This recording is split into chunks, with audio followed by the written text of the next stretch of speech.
but all my wisdom departed. Tell me, but all my wisdom departed. But hey, please at least answer me this. Answer me. What's the business? Yeah. Don't take my life away. Don't take my life away from my distance. Yeah. Don't take my life away. Don't take my life away. I'm a victim. Yeah. Don't take my life away. Don't take my life away. I'm addicted. Yeah. Don't take my life away. Don't take my life away.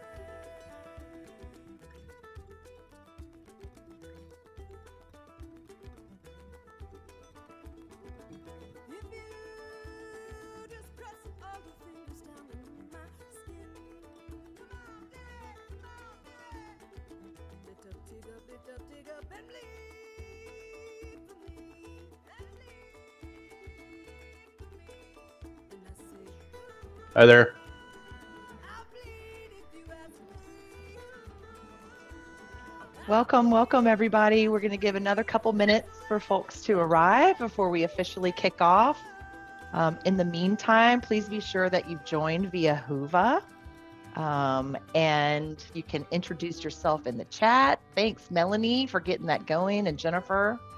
We got a new interface happening here today with the Whova and Zoom, so this is new for a lot of us, including our team. So we appreciate everybody's grace and just trying something new on today, and we'll get started in one more minute.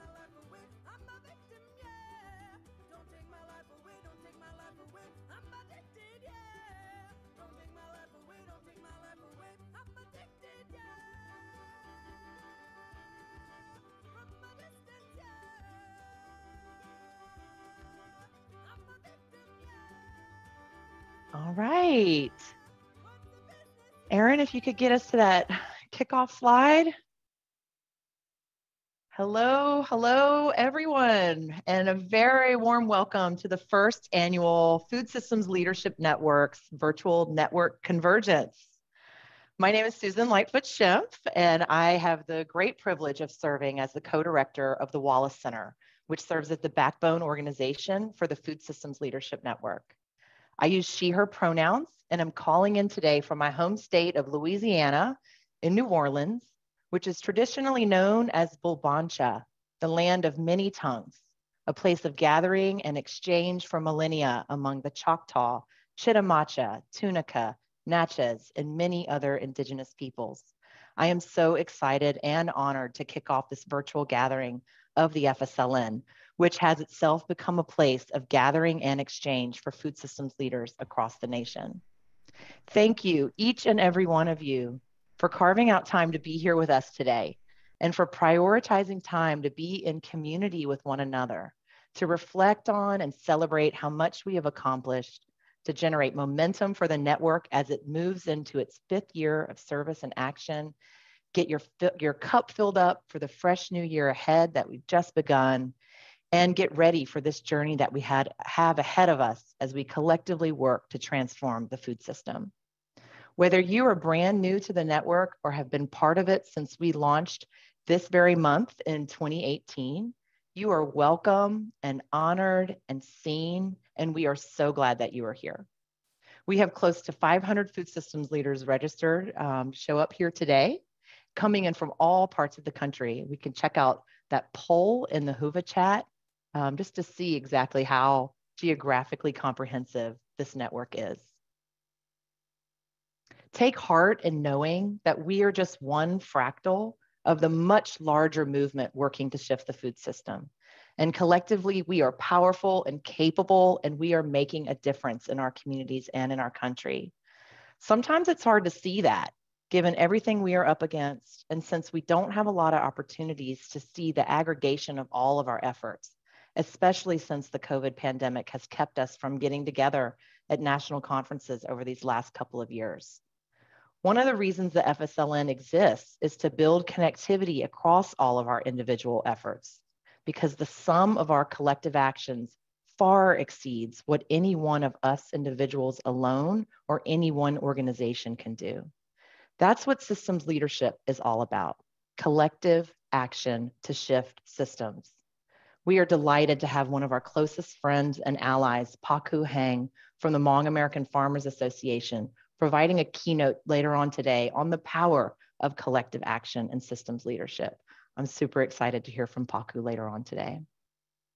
Our team has put in so much intention into creating a nourishing experience for you today.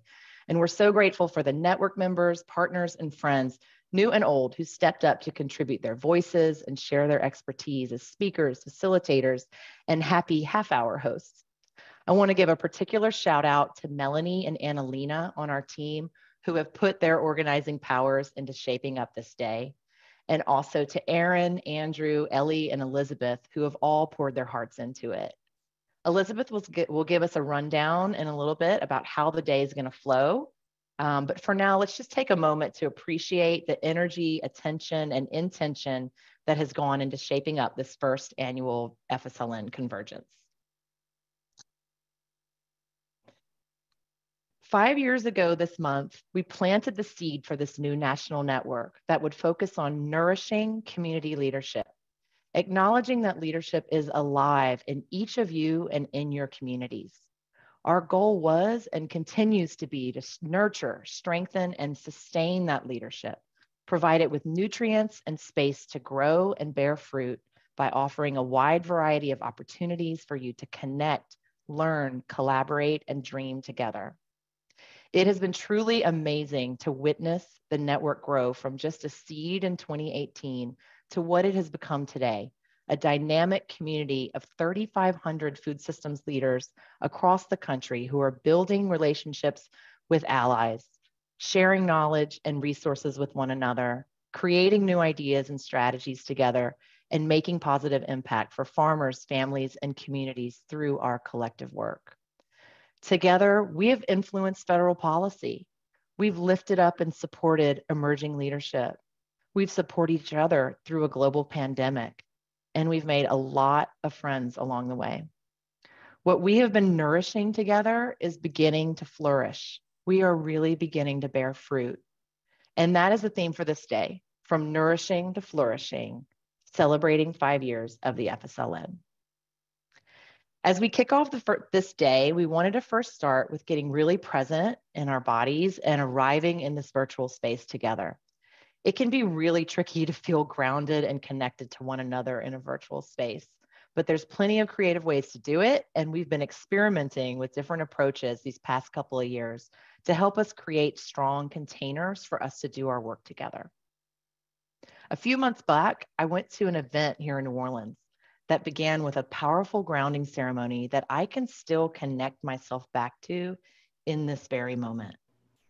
The beautiful human being who crafted that grounding ceremony is here with us today and will help set the tone and energy for the day ahead. It is an honor to introduce you all to Spirit Paris McIntyre, a composer, cellist, vocalist, lyricist, Reiki practitioner, compassionate facilitator, and visual artist who promotes empowerment and healing by any medium necessary. They believe in the importance of breath, the power of deep listening, holding space for complex emotions, healing intergenerational trauma, honoring lovability, and growing compassionately through tight places to find authentic connection. If that isn't the definition of systems leadership, I don't know what is.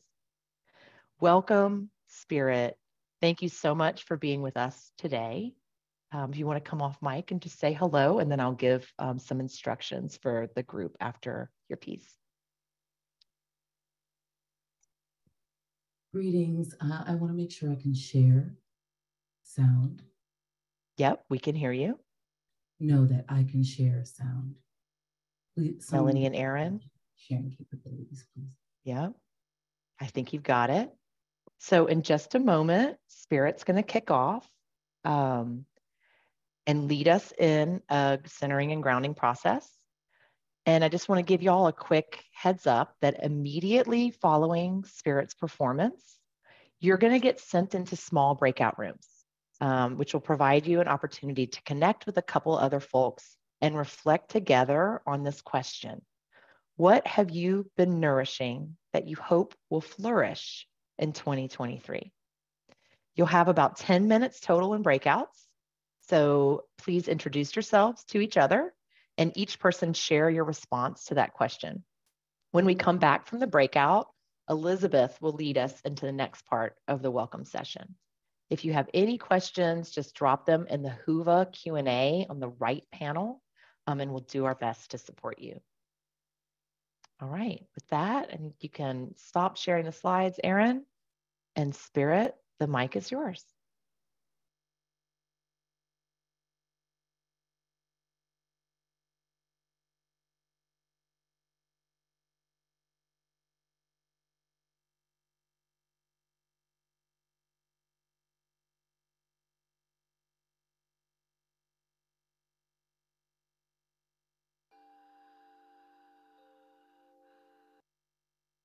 I'm so grateful to be here with you all. It's an honor to be in community with folks who care about the world that we are creating. And I'm sharing a musical offering with you so that you can indeed get grounded in your body. I'm sure so many folks have things going on before they came into this space. And there's so much power in being able to be present.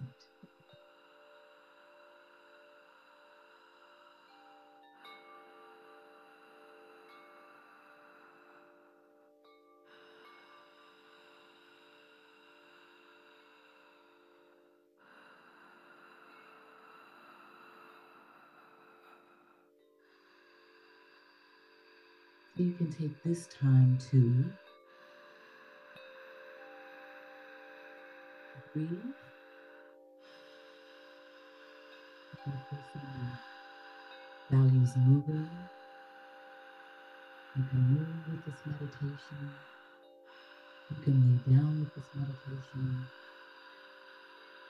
It's here to serve you.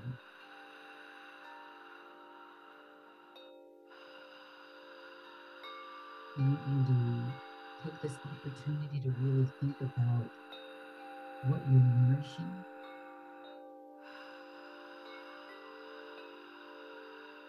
So that it can flourish this year. And maybe you want to grab a pen or an iPad or some paper and write what comes up for you during this grounding.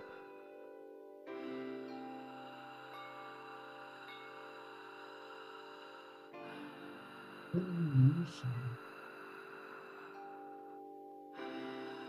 How have you been nourishing? And jot these things down as they come up or make note of them in your mind. Because right after, as Susan said, you're going to go right into your breakout. So this is a little opportunity for us to really ground. Jonathan.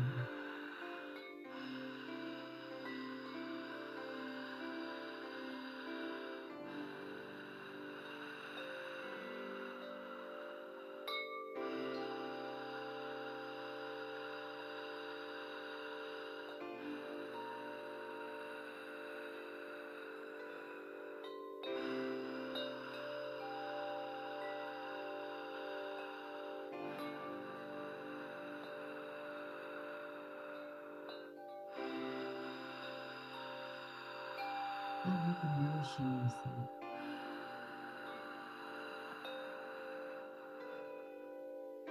How have you been nourishing your idea?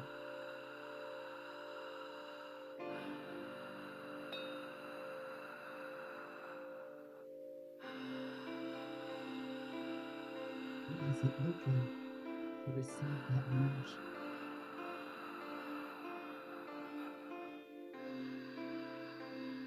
What do you anticipate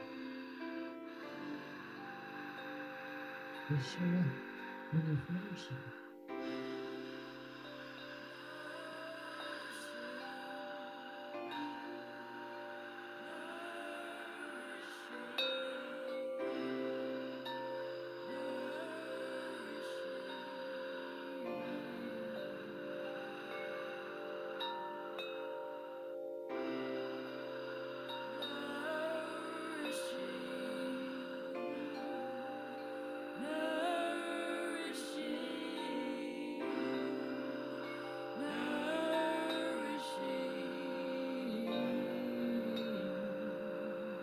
Mm. Take time to rest. Take time to reflect. Take time to reset. That's nourishing. Flourishing.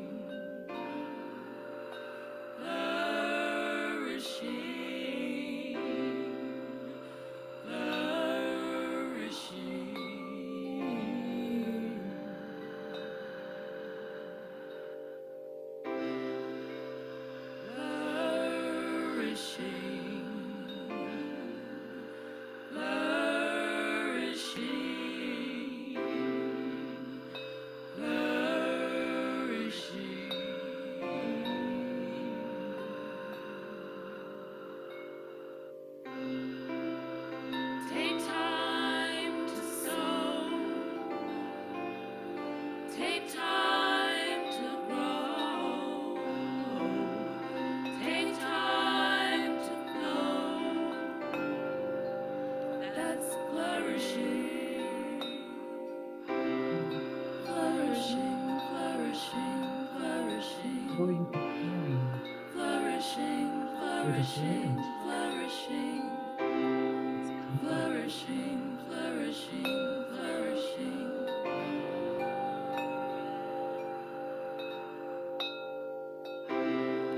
Flourishing, flourishing, flourishing. Flourishing, flourishing, flourishing. Flourishing, flourishing, flourishing. How are you nourishing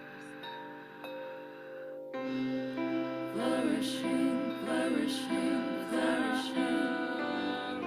Flourishing, flourishing, flourishing.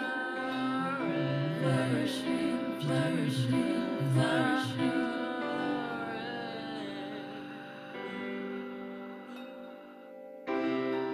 Flourishing, flourishing, flourishing. Flourishing, flourishing, flourishing. Flourishing, flourishing, flourishing. How are you nourishing yourself?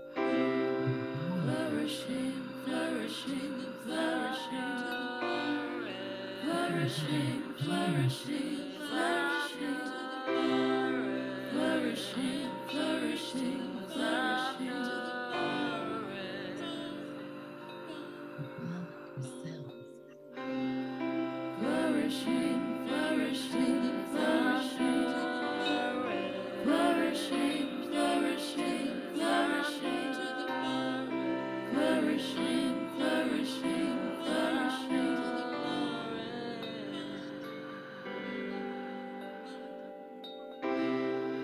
Flourishing, flourishing, flourishing. Flourishing, flourishing, flourishing. Flourishing, flourishing, flourishing.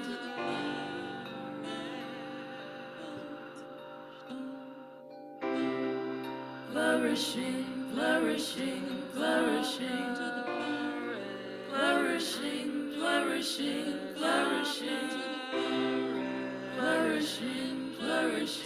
flourishing. Flourishing, flourishing,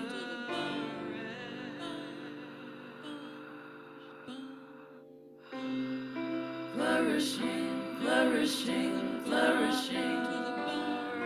Flourishing, flourishing, flourishing. Flourishing, flourishing, flourishing. Flourishing, flourishing, flourishing.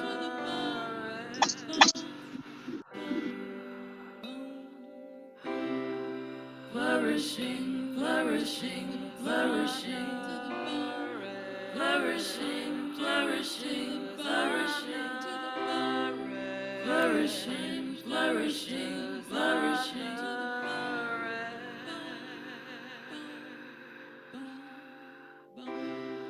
Flourishing, flourishing, flourishing. Flourishing, flourishing, flourishing. So you can go into your breakout room and you can share what you're nourishing so that we can flourish into our present. Thank you so much for letting me be here.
Hi, for folks just joining, we are in the midst of some breakout rooms right now, reflecting on the prompt that's on the screen. So we'll be back in a few minutes, so sit tight until then.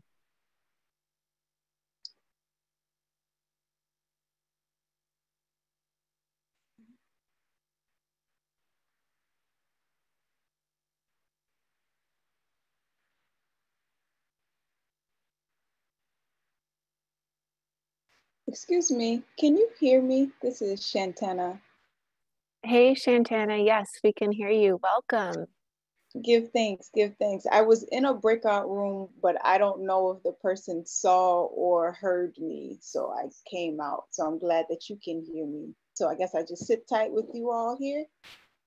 Sit tight, hang out, do some self reflections if you'd like. But yeah, we're going to give folks a few more minutes in the breakout rooms, and then we'll all meet back here together in the main room. Okay, excellent. It's good to see your face. Yes, it's nice to see your face as well. It's always good to put a face to a name. Right. Give thanks.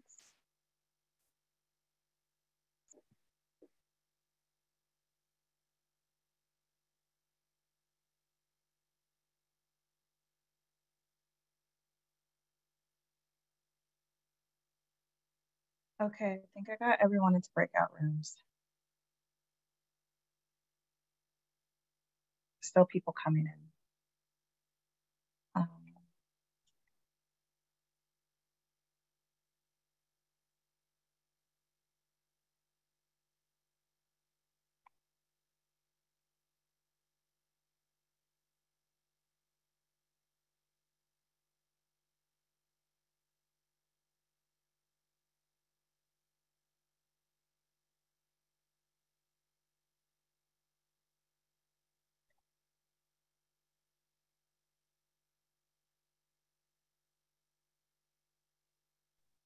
For those of you just joining us, I'll reiterate what Annalena just said and what's up here on this slide. Folks are in breakout groups right now discussing this question: what have you been nourishing that you hope will flourish in the coming year? There's about 3.5 minutes left, so just hang tight, get a cup of tea or water if you need it, and then we'll come back together and I'm gonna give us a rundown of how the rest of the day is gonna go. So welcome.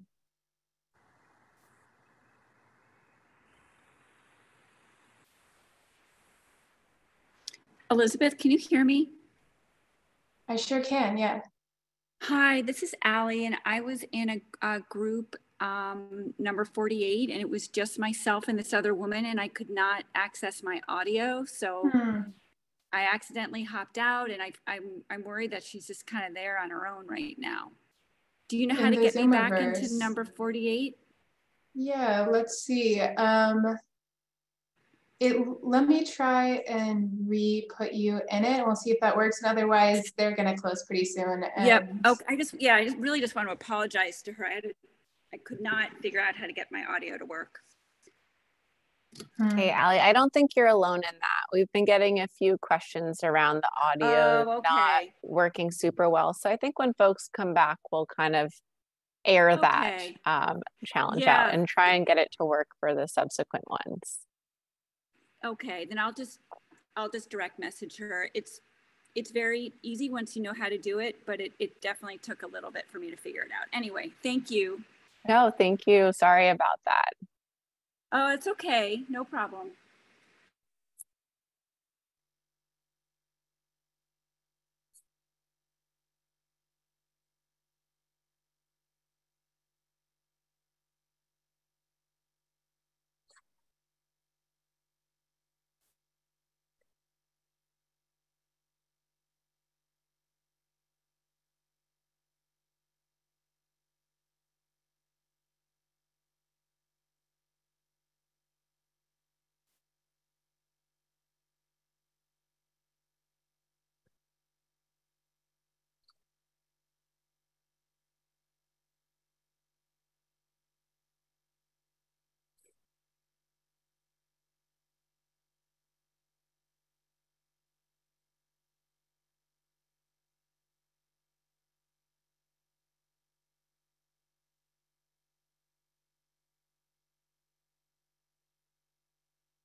Again, for anyone that has just joined in the last couple of minutes, I promise that we won't be spending the next 5 hours in silence.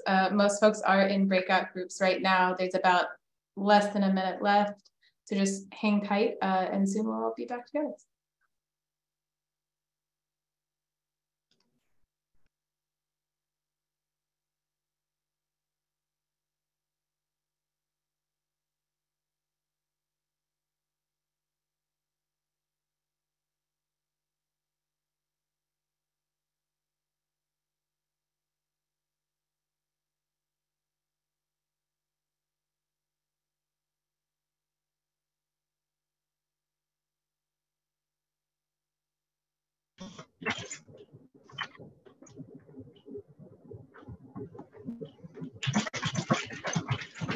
It sounds like we have someone who's not on mute, so a reminder, as y'all come back into the room, please turn your microphones off, and if you feel comfortable doing it, turn your cameras on. It's nice to see everyone's faces. So welcome back, y'all. For those of you that were in breakout rooms, I hope you made some new connections or maybe saw some old friends. If anyone was having technical issues with audio or with joining, thank you so much for bearing with us. Whova is a new platform for us, so we're still figuring it out. If you have any pressing questions, direct your questions to the Q&A section in Whova. Anyhow, hi, my name is Elizabeth Atwell, and I've been a part of the Wall Center for over 6 years, since the Food Systems Leadership Network was just a twinkle in many people's eyes. I use all pronouns, and I am coming to you live from Durham, North Carolina, the traditional lands of the Eno, Tuscarora, Shakori, and Occaneechi peoples. So I'm going to give us a quick overview of the day and all the amazing things we're going to get to do together. So as Susan mentioned, today marks the network's 5th birthday, almost to the day since we kicked it off. So the arc of today is that we're going to go from looking at where we've been to where we are now to where we want to go in the future. So we'll get started soon with an introduction to and a celebration of the network. Whether you're new to the network or a longtime alum, this will be a great place to get reacquainted with what the FSLN is and what we've accomplished together in its first 5 years. After that, we're going to take a 15-minute break at the top of the hour before jumping into a panel conversation with 2 pairs of mentors and mentees from the FSLN mentorship program. Next, you get to come off mute and dig in and collaborate with fellow FSLN members through a member Skillshare. If you haven't yet, check out the full list of the Skillshare descriptions in Whova. And after that, we'll take another break before we get to hear from our incredible keynote speaker, Taku Hang, who's going to drop some wisdom for us about the power of the collective in building the future, which is going to transition us into a session to talk about the future of the network, and how we can all collaborate to be a part of shaping that future together. Then we'll close out our day with, it's not a happy hour, call it a happy half hour from 5:30 to 6 Eastern time, which is just a time to relax, connect, have fun with fellow FSLN members. If you have any questions at all about sessions, you can check out the full agenda in Whova. All right, so let's go to the next slide. So what we hope you're going to walk away with at the end of today. Firstly, new connections. There are over 500 people signed up for this event today. And though we're not together in person, it's not quite the same as getting to share a meal or drinking coffee or a glass of wine together. There's still going to be a lot of opportunity for you to connect with, start a friendship with someone on this call. We also hope that you will come away with a better understanding of what the network is and how you can get involved and help be a steward of it going forward. Finally, we hope that this time together fills your cup, that it nourishes you with energy and inspiration for the year ahead. Next slide. So to help make that happen, I want to go over our FSLN cultural agreements. I like to remind myself that every time we get together in a group, we have an opportunity to determine how we want to be together, which is a powerful kind of magical thing. These FSLN cultural agreements were created collaboratively by and for the network. We hold and we honor these community agreements as a way of giving some guiding principles for how we want to be in community together.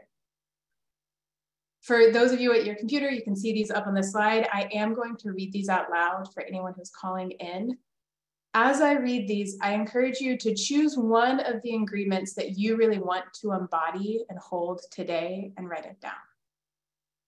So first off, we honor and celebrate our collective wisdom. Together we know a lot. Be mindful of power, of privilege, and of how much space we are taking up. Take responsibility for our impact regardless of our intent. Give grace to one another and approach conflict with curiosity.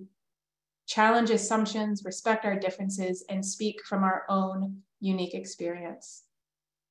Honor confidentiality. Take care of our own physical, mental, and emotional needs. And here I'll add that while we do have breaks built in throughout the day, if at any point you need to get up and get some water or use the bathroom or have a dance session, take care of your own self.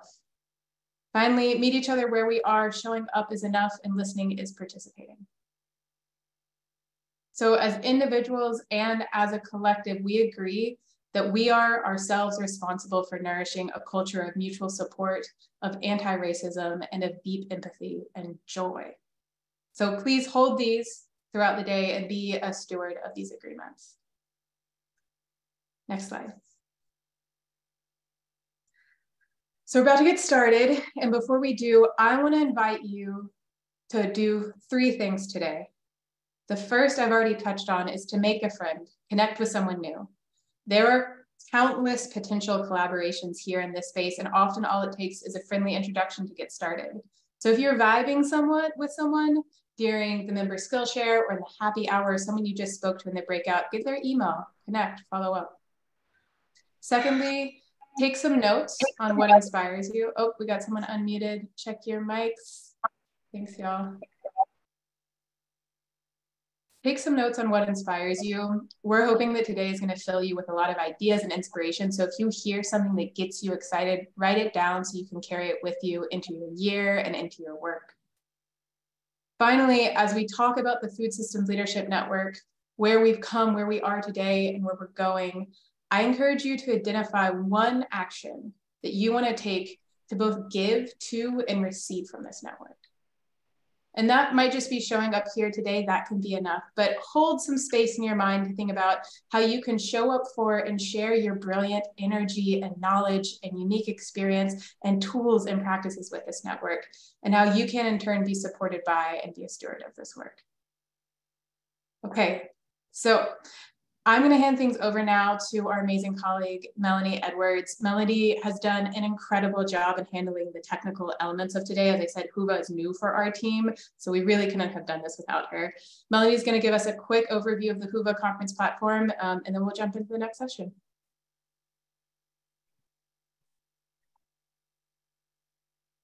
Thank you, Elizabeth. Hello, everyone, and good day wherever you may be located this beautiful day. So just a quick overview of Huva. It's a lot of you have been able to navigate to this session, which is great. This is what the Huva platform looks like as you're taking a look at the agenda. And as you can see, when you select the agenda and sessions, you can view the agenda for today. I see some questions in the chat about how can we access the Skillshares. What we're going to do is we are going to send everyone into breakout rooms. Later, you're going to be able to choose your own breakout room. But for now, if you want to see all of the Skillshares that are available for today, if you select the Skillshare on the agenda, it will show you who's speaking at each Skillshare, who's offering that Skillshare, a brief description of it, and then we will be opening up breakout rooms for everyone to choose which Skillshare they're interested in going to. Next slide, please. If you haven't done so, I would highly recommend you joining through Huva. What this does is it allows you to be able to see the Huva platform and be able to interact in the chat, participate in polls, as well as utilize the Q&A function. On the right-hand side, that is the side that you want to be utilizing while we are in session, while we're airing. If you use any of the functions on the right-hand side, you will be able to view the session and utilize those functions, whether it's in the community, the chat, or the question and answers. If you utilize the things on the right-hand side, as I see in the chat, it will take you out of the viewing session, and a small pop-up box will appear in the bottom right-hand corner where you can view, but it kind of like takes you out of the session at the time. So I would highly recommend utilizing the right-hand toolbar while we're viewing the session. Next slide, please. Lastly, as you're viewing, in order to get the best viewing experience, we highly use a little drop down corner that says view, and you want to select the standard view. This will allow for you to be able to see like the full slides, the full screen of the session. If you have any other questions, if you have any other technical difficulties, please keep the questions coming to you. We're here to help you. You can send me a private message if that's helpful as well. So that's about it. And I hope that you all have a great conference. Please utilize the community space to network and connect with other people. And we look forward to seeing you all throughout the session.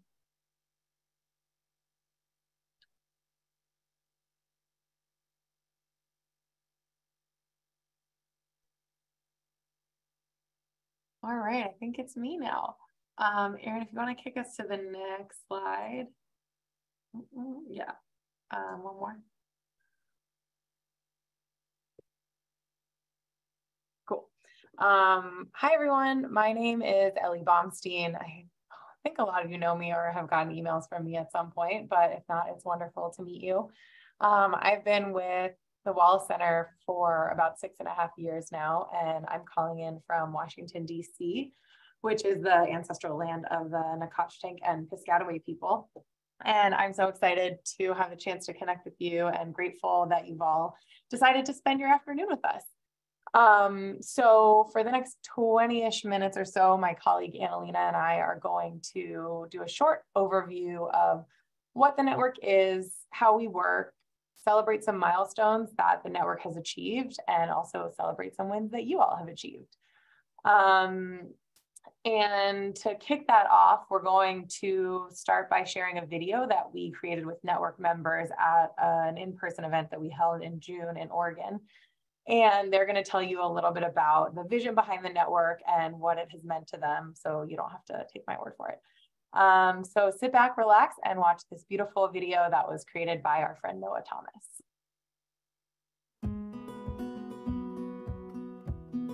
At its heart, the Food Systems Leadership Network is a network of really brilliant, amazing people that are working to shift food systems in communities across the United States. The Wallace Center is all about bringing together people and ideas and really prioritizing diversity when we're looking for solutions in farming and food systems, which are based on diversity and complexity. As a network weaver, my role is to figure out what are the gaps, what are the ways that we can really transform the food system. That's really what's changing things. It's human relationships and human relationships to the natural world that is actually going to solve problems. It's important for any network to recognize that no transformation happens if there's not racial equity at the core. I'm incredibly motivated by racial justice and equity work, so I've been able to collaborate with food systems leaders from all across the country to move forward equity campaigns and equity issues that we are all focused on. The breadth of change that's required right now in shifting food systems towards equity, sustainability, resilience, it's a serious undertaking. My own worldview made me see things that made it real challenging for me to move forward inside of my work. I call them artificial barriers.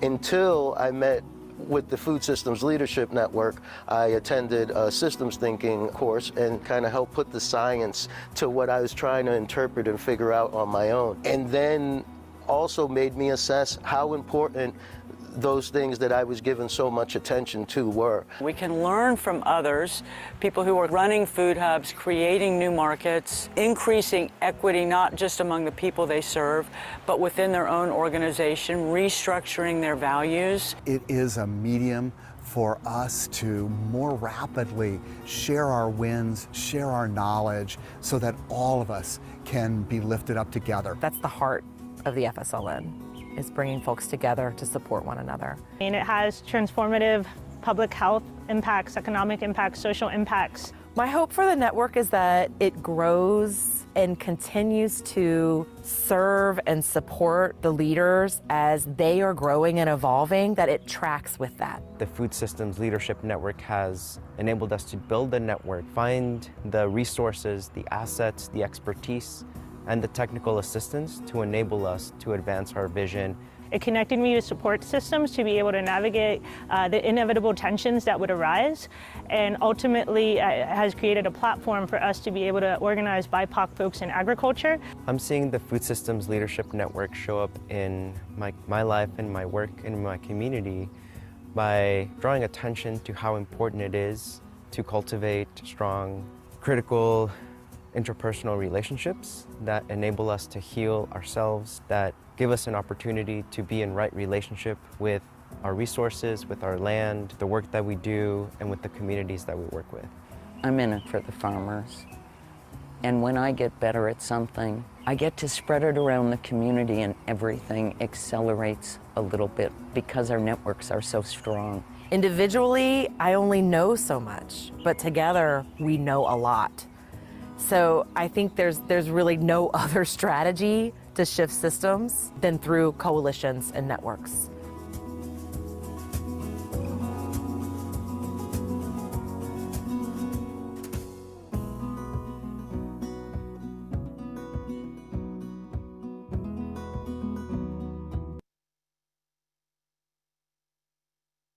Oh, I love that. Awesome. Well, thank you to our network members who helped contribute to that. And thank you all for watching it. It certainly fills me up with a warm, fuzzy feeling. I'm going to hand it off to my colleague, Annalena, to walk us through this FSLN timeline. Hi, thanks, Ellie. And hey, everyone, welcome. It's so nice to see you and have you here. I'm Annalena with the Wallace Center, and I'm calling in from Seattle, Washington, which is on Coast Salish land. I hope you enjoyed that video. We filmed it down actually just south of here. And I think it really speaks to the spirit of the network that we're trying to cultivate outside in nature, a familial vibe. We're all, doing this work together and learning together as we grow. It's also always, nice to hear about the network from other network members themselves. There's always a different perspective there.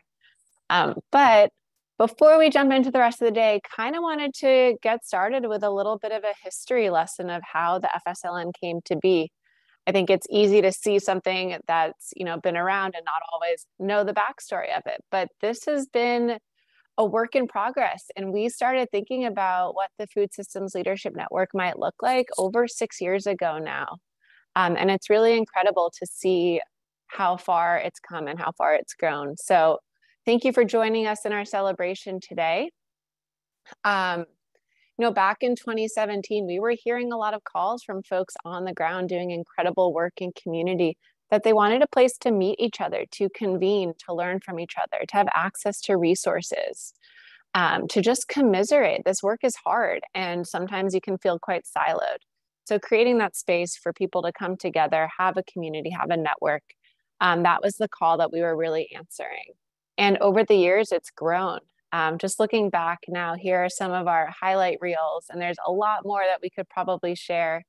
But just 2 years into the work, we'd already been connecting folks through leadership retreats across the country, connecting food systems leaders to experienced mentors for one-on-one mentorship program. And those two offerings are still here today. We just wrapped up a virtual retreat earlier back in the fall, not earlier this year. The year has just started. And then, just kind of seeing the progression of the network at its different points.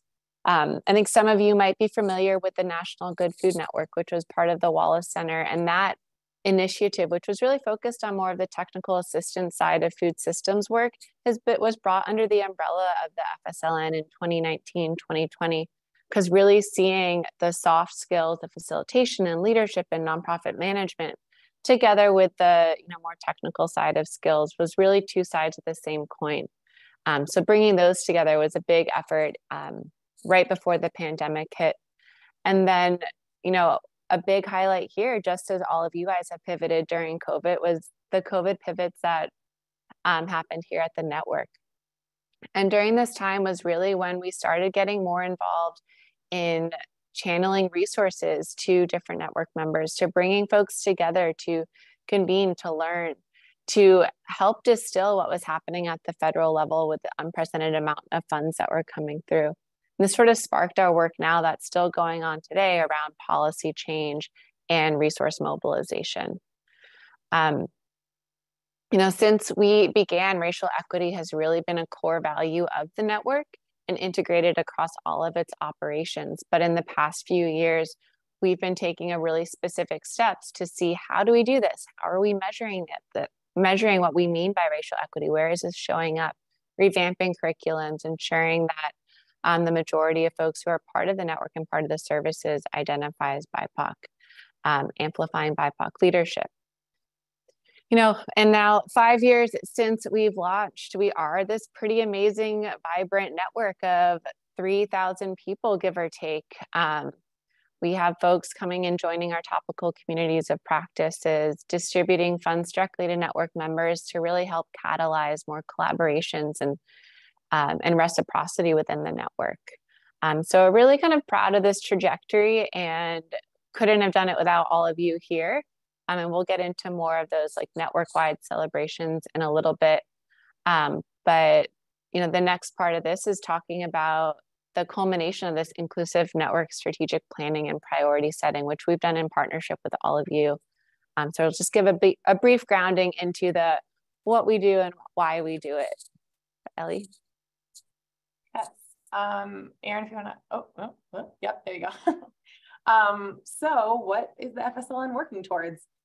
This past year, we spent a lot of time thinking about our theory of change, which is just what we want to do and how we want to get there. And we, with support from a wonderful consultant, came up with this concept, which is that by 2025, 5,000 food systems leaders will have more resources, relationships, and power to realize equitable food systems that generate good food, health, and opportunity for all. So that sounds really exciting. It's a vision that we're all really passionate about. And we broke the pathway to that vision down into a few sort of ingredients or key strategies that we plan to use to get there. And we're already on our way. This goal was set, I guess, in 2021. So the ways that we are doing that are fostering relationships among food systems leaders, strengthening systems leadership capacity, inspiring action and collaboration across communities, and underpinning all of that is advancing racial equity individually and systemically. So each of these ingredients shows up in pretty much everything that we do, but we also design specific programs around each individual ingredient, but they're also self-reinforcing. So it's all of these ingredients that help us check to know if we're sort of on the right path towards that 5,000 person goal. And now we're going to dive into each one of them in a little bit more specificity.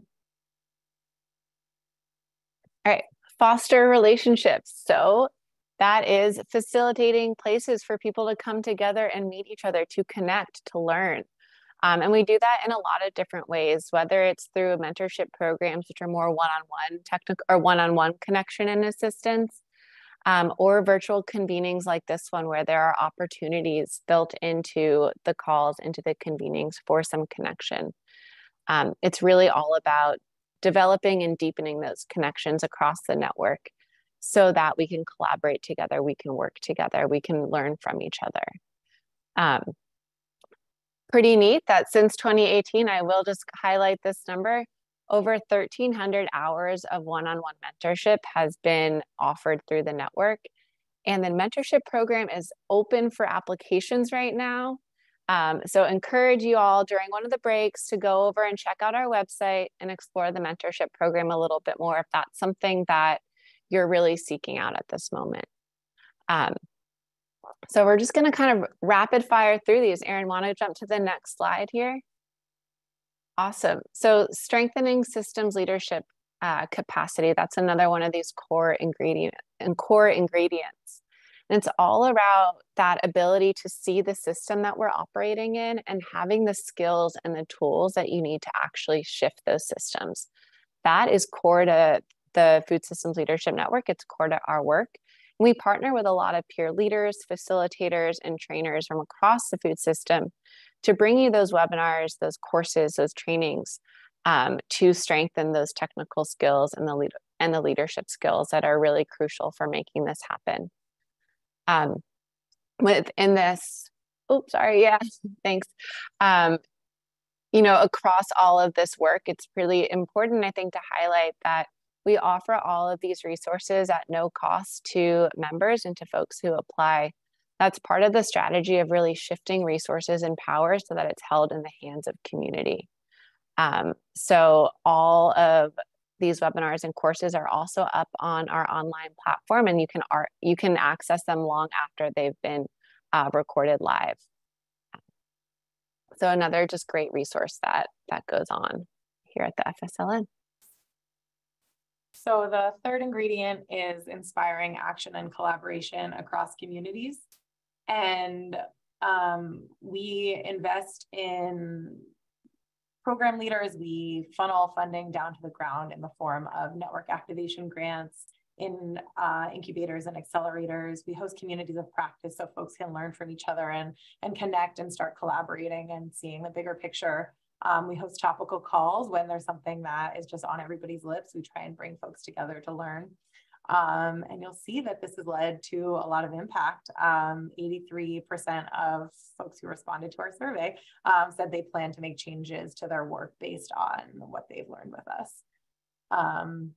And finally, but certainly not least, the last ingredient, which, as I said before, sort of flows into and influences everything that we do, is advancing racial equity individually for the network members themselves and systemically throughout the network and hopefully throughout the whole food system. And there's particular ways that we do this.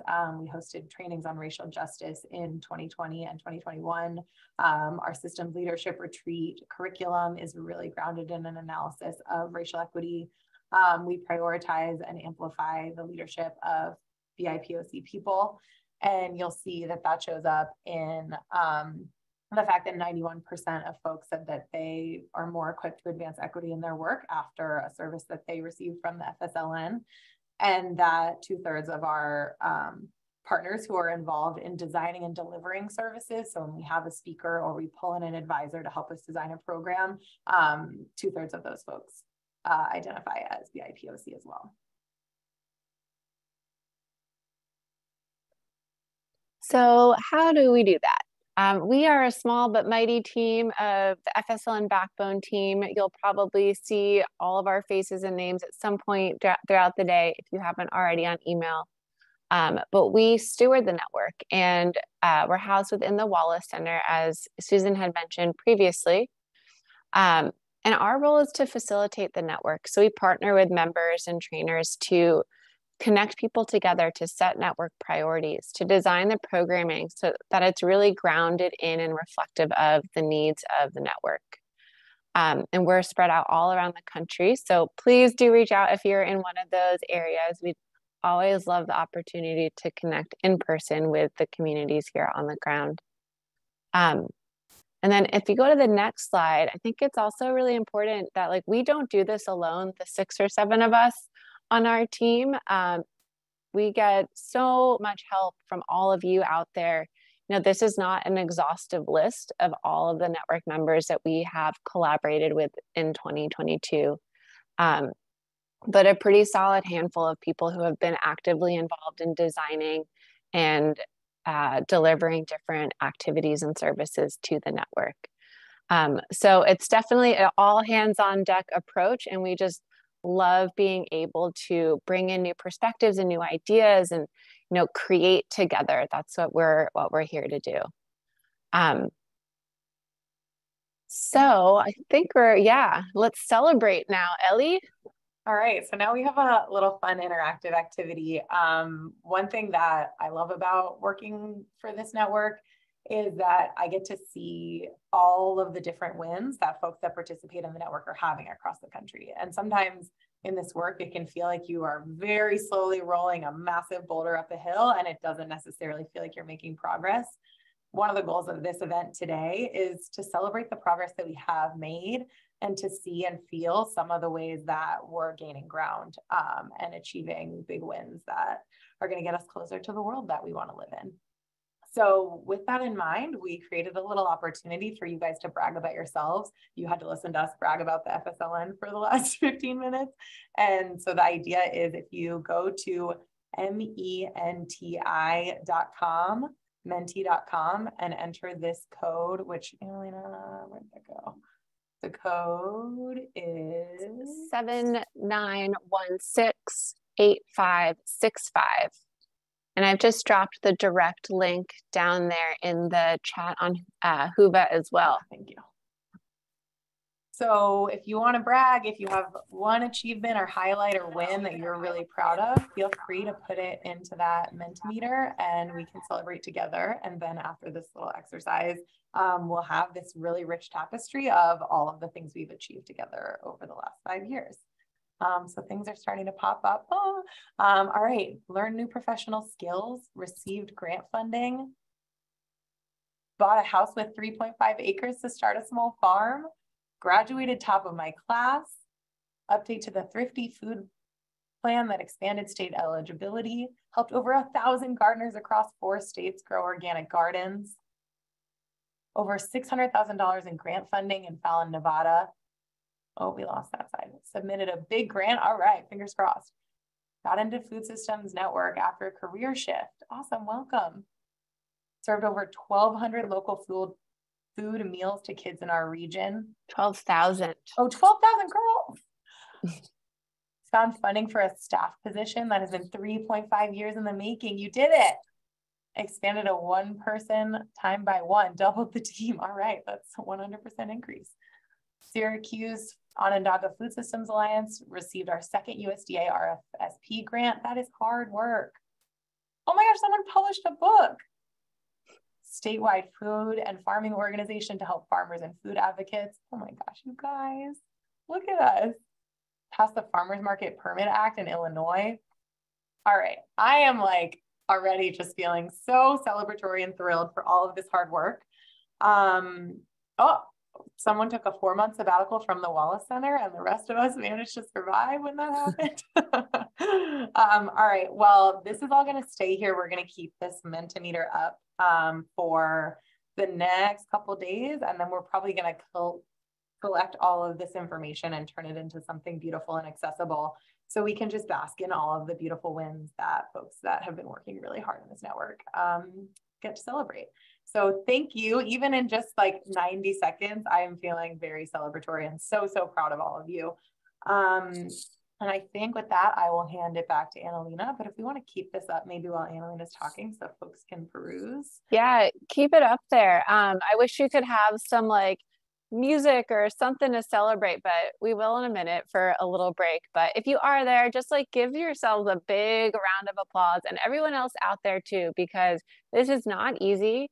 And sometimes it's hard to stay motivated when you just see what's in front of you. And we really hope that by like kind of taking a little bit of a step back and seeing how many other amazing wins are happening across the food system and across the country kind of inspires us, or at least inspires me to kind of like keep putting the next foot forward and keep on keeping on, because we're all in this together, and seeing it play out in this beautiful way is really inspiring. So thank you all for just the hard work that we know each of us puts in and day out. And, you know, join us for our next call, our community of practice call, where we share these celebrations and we also like share when it's not as great too, because that's important to keep it real in a network as well. So keep it coming. Thank you all for participating in this right here. We are going to go off into a 10-minute break.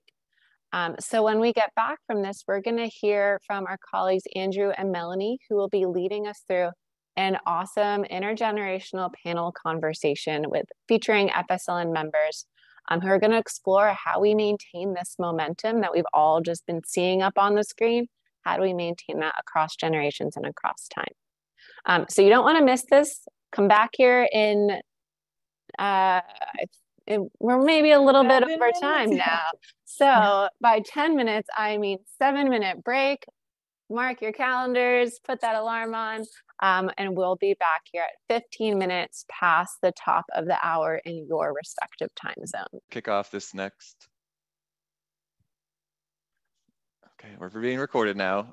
I'm Andrew Carberry with the Wallace Center, zooming in from Little Rock, Arkansas, the ancestral lands of the Quapaw, and have been with the Food Systems Leadership Team working on 6 years coming up, and just, yeah, excited to see the growth of the FSLN and to have this panel to reflect on the relationships, how people have been able to nurture one another to flourish through the network. So we did talk a lot about relationships during the FSLN 101 session just a minute ago, and we're all about those and sharing skills, building communities of support. And during this session, we'll dive into relationships of mentorship and the power that intergenerational exchange has. So the food movement maintains momentum through the constant sharing of wisdom and experience from one generation to another. You could picture leaders running a relay across generations and passing the torch, passing the light, just as in the Olympics, to keep that alive and keeping the knowledge alive.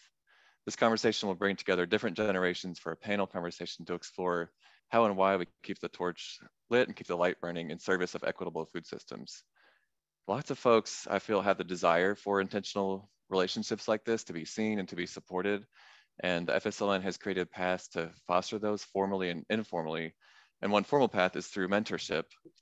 For 5 years, we've had this program really harnessing the power of mentorship to connect longtime leaders in the movement with emerging leaders to nurture community leadership and advance systems change.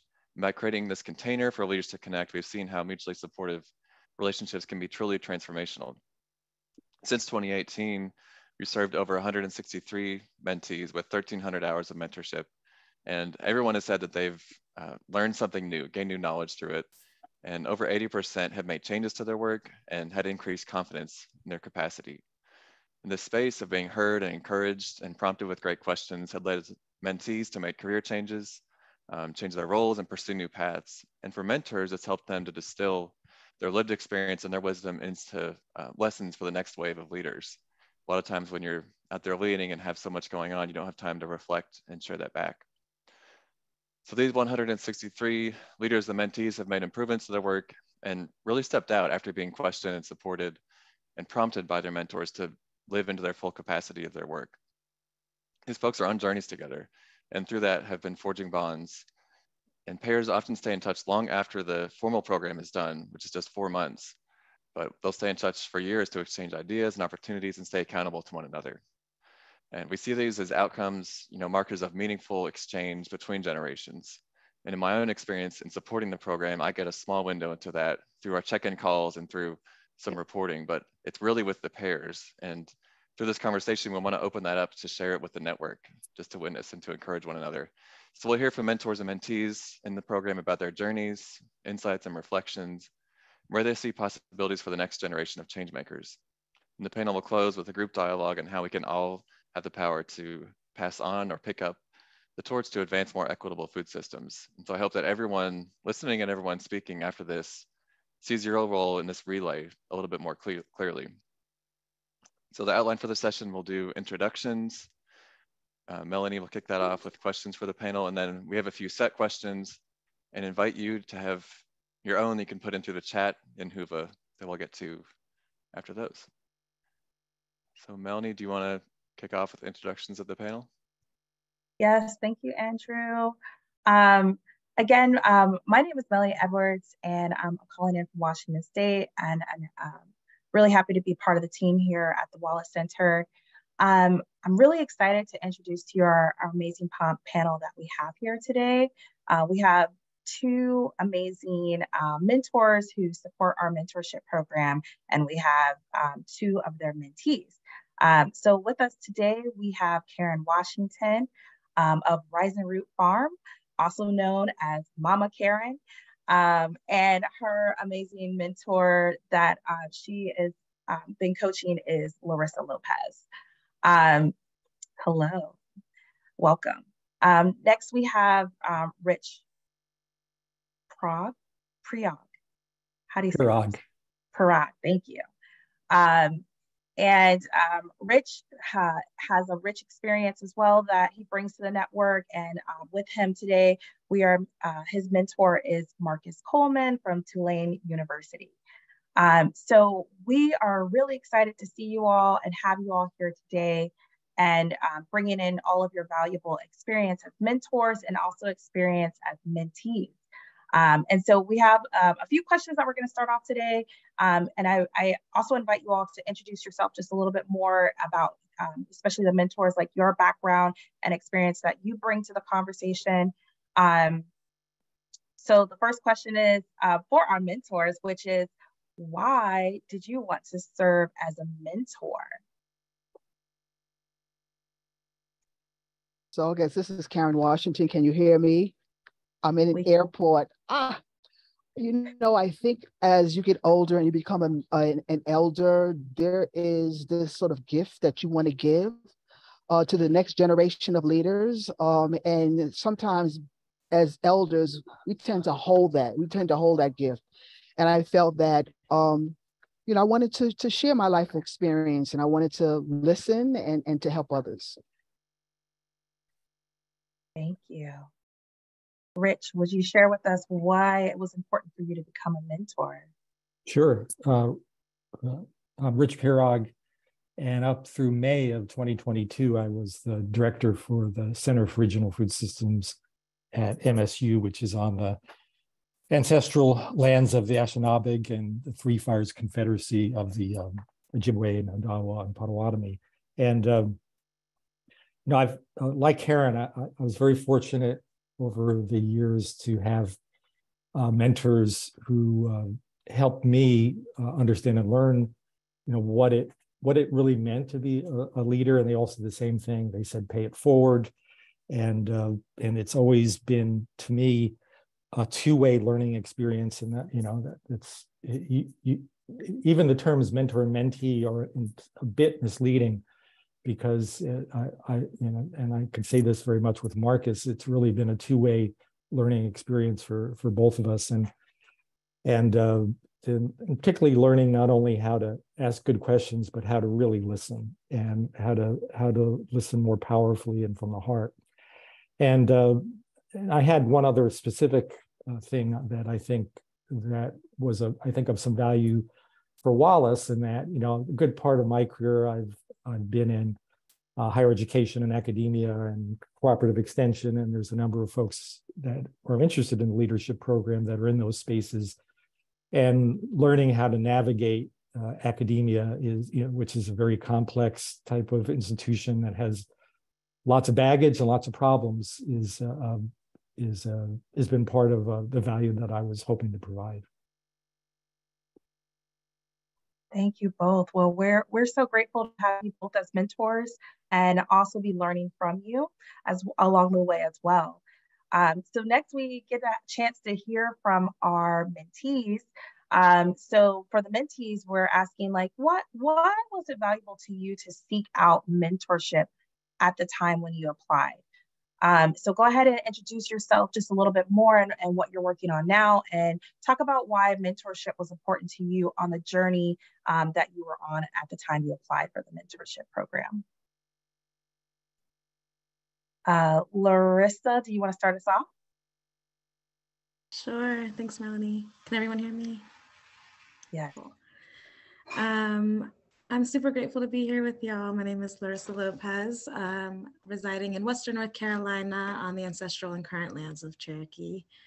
I was thirsty for some mentorship when I was seeking this out, because I have I was moving through a lot of transitions. I think post-pandemic world, we were all learning and unlearning a lot and rediscovering ourselves, and I think trying to reprioritize our lives. And I was definitely in that space. And so I had spent a lot of my time in my career doing kind of community-led resilience work. So in the field of natural resources, kind of environmental work, and really supporting BIPOC leaders in urban centers across the country, and fueling some community ideas for how to combat and persevere through climate change. And so it was broader, and going into food systems specifically last year was really my first year of like stepping into that space.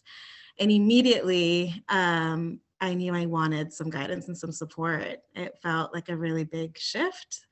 A big piece of my mentorship experience and what I was seeking to was that BIPOC community. I think going into food system spaces similar to the environmental space was really white male dominated. And I found myself kind of in that again after working, you know, side by side with just folks of color for 7 years. I was like, something is not, I'm not seeing it all the way through here. There's like a mismatch. So I was really looking for that guidance and kind of the whole breadth of what food systems could look like. And I really wanted to reach out. So I started researching what was available and came across this fantastic opportunity and went for it and was like, I'm new and I want to get off on the right foot. And that's how it all kind of got started with Mama K.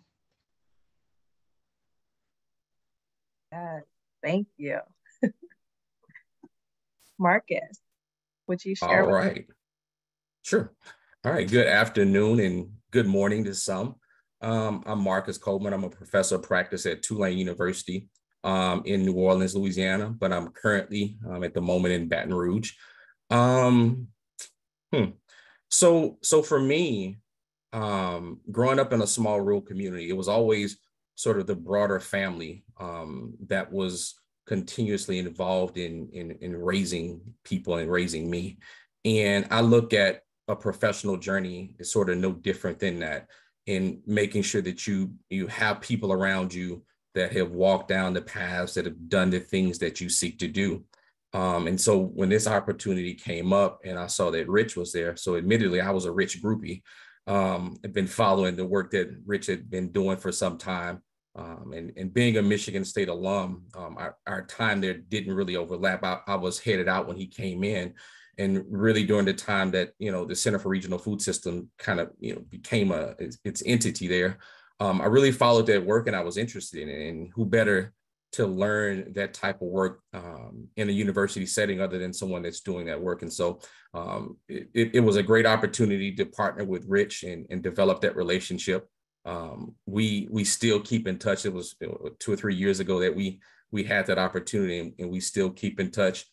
We just recently wrote an article together that hopefully will be published sometime in the next couple of weeks. And so it's just building that strong core of people, or, you know, whether it's personal, professional, family around you that can help to steer you in the right direction and give you motivation and advice and guidance continually. And so that's really why I sought this out, and I've enjoyed it. Well, we look forward to reading that article when it comes out, so make sure you send it our way. We're gonna jump into more in-depth questions about the various roles that you play, and I'm gonna hand it over to Andrew to lead us into the next question. All right, thanks, Melody, and thanks again, you all, for joining. And we want this to be conversational on the panel. Now we've got ourselves set up and introduced, so now I want to have a conversation about the impact and how we pass the torch. So the first question is just to share a little insight about what you gained through this experience and how a mentoring relationship supported you personally and professionally. And I want to ask this of the mentors and the mentees. You know, as Rich was saying, it's a two-way street, so everyone is learning and growing. So yeah, whoever would like to kick that off.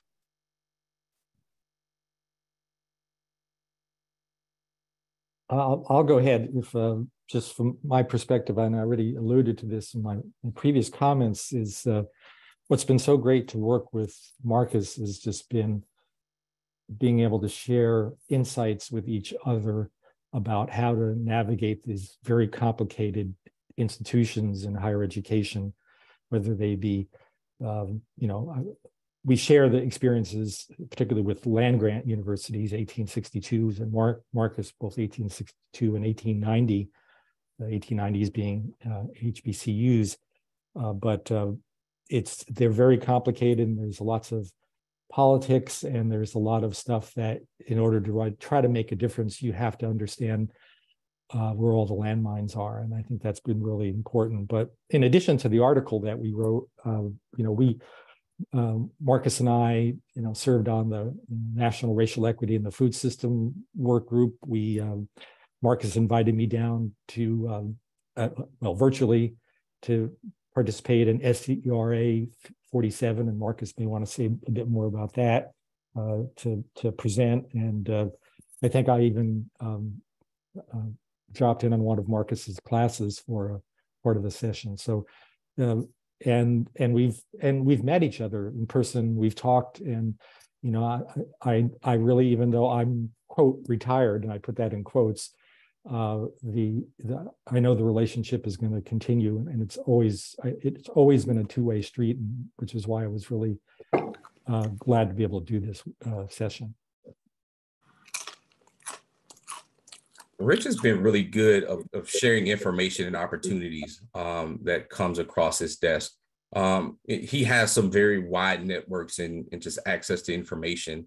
And it's always helpful when, somebody that's sort of young in the game or up and coming in the game that may or may not have access to key resources or key individuals or key information, to have somebody in your corner, that's willing to share information with you. And I think an important piece to point out with that, it's this notion of a trusting relationship. Rich and I haven't known Rich, that long, just a couple years here.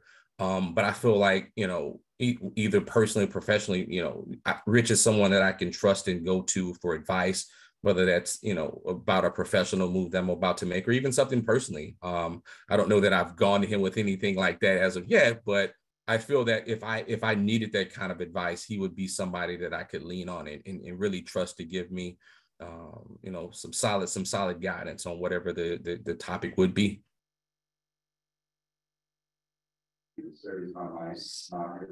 Oh, I would sort of jump in. Louis, you can jump in too. I think since I started working with Wallace and doing this mentorship program, the biggest thing that I've had with all my mentees, and especially with Larissa, is working in food systems that are dominated by white males, and having women of color trying to navigate those systems to try to find their power, their voice. And sometimes it's been very, very difficult. And so, having this relationship with these women, especially with Larissa, it sort of took me back to when I first started in the food movement and how difficult it was for me to navigate those systems, until finally I found my voice.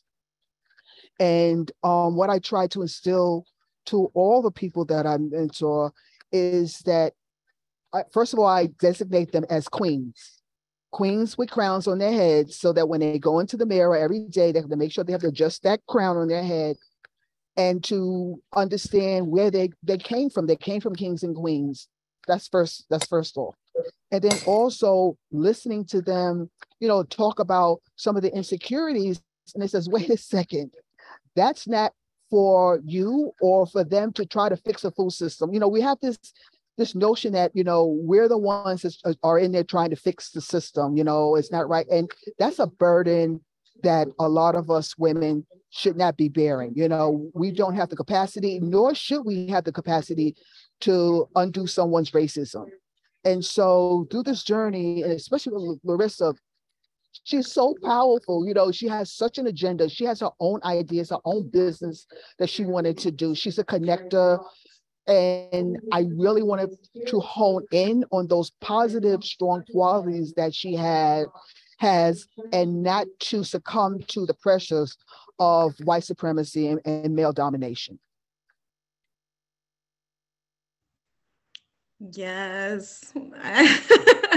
Like, if you have not heard from Mama K, now you know why. It's everything. And I was smiling when Marcus was talking about the professional and the personal, because I think it was so intertwined for my mentorship that immediately, it was hard to pull those two things apart. But when I think about, for me, some of the highlights, and I was marinating about it in the shower this morning, was like affirmation, loving accountability, and cheerleader was what I could think about of like what I'm walking away from. Like the affirmation that what I'm feeling is valid, and just because I'm the only one feeling it in the rooms that I'm in doesn't mean that it's not true. And even if it's just true for me, that's true enough. Affirmation that that we are operating in, white supremacist delusion. So when I'm feeling things that are settling in my body wrong, I think like just being able to really tune into my body and listen to my intuition, and that encouragement of like, no, if it's sitting in your body, it's real. It's real for you. It's real for the work. And that affirmation was so important. I think that I was coming into a place where I was like, I know this is my heart work, but this isn't feeling like the way that I want to be in relationship with the work. And I knew that if that bridge never came to connect the feeling and the work, that I was going to lose myself and I wasn't going to be of service to this work. So it was really important to have, for me, that kind of connection. And then I say loving accountability because we worked a lot around boundaries for myself, boundaries for, how I can continue to show up as my best self in this work, and not always be the one in the room that has to say the hard thing without feeling, disingenuous. And so it was really beautiful to have that homework of like, okay, next time in the next meeting, you're not going to say anything. You're not going to be the one to say anything. And I think it was beautiful when thinking about like passing on the torch. I recognize now that like being in the practice of accountability and in the practice of boundaries for myself was imperative for other folks to show up and push outside of their comfort zone and their growing edge. I couldn't continue being the one to show up like that. So I see, how the ripple effect of being, mentored in that way. And so definitely the accountability of like, did you do your homework? Did you preserve your energy in that conversation? Did you, hold your stand? So that was really important. And then the cheerleader for life, having that support person, especially when you can feel isolated if you're constantly in rooms that are not reflective of yourself, not responsive to the people you're serving, it could start to feel a little isolating. And just knowing that at any given moment, I have this cheerleader and support system, it fuels me to keep going, and knowing that like I'm in this room not alone. I'm in this room with all of my ancestors and all of my living squad of people that got my back and are showing up with me. So it is invaluable in that way. See, she wears her crown well. Yes. Thanks to you. Well, we definitely need more cheerleaders in our life. And I definitely can't think of anyone better than the amazing group of mentors that we have here. And so, Larissa, you started to kind of touch on this, and I just really want to ask you all, we're going to kind of like shape this question a different way, but like for mentors, how do you know when you are going to, like, when it's time to encourage someone to pick up the torch, or for you to pass the torch? And mentees, how do you know when you're ready? So like essentially, like, how the saying is the student becomes the teacher. So like, how do you know when you're ready to start being the mentor for the next group of folks that are going to be seeking leadership and mentors in their life?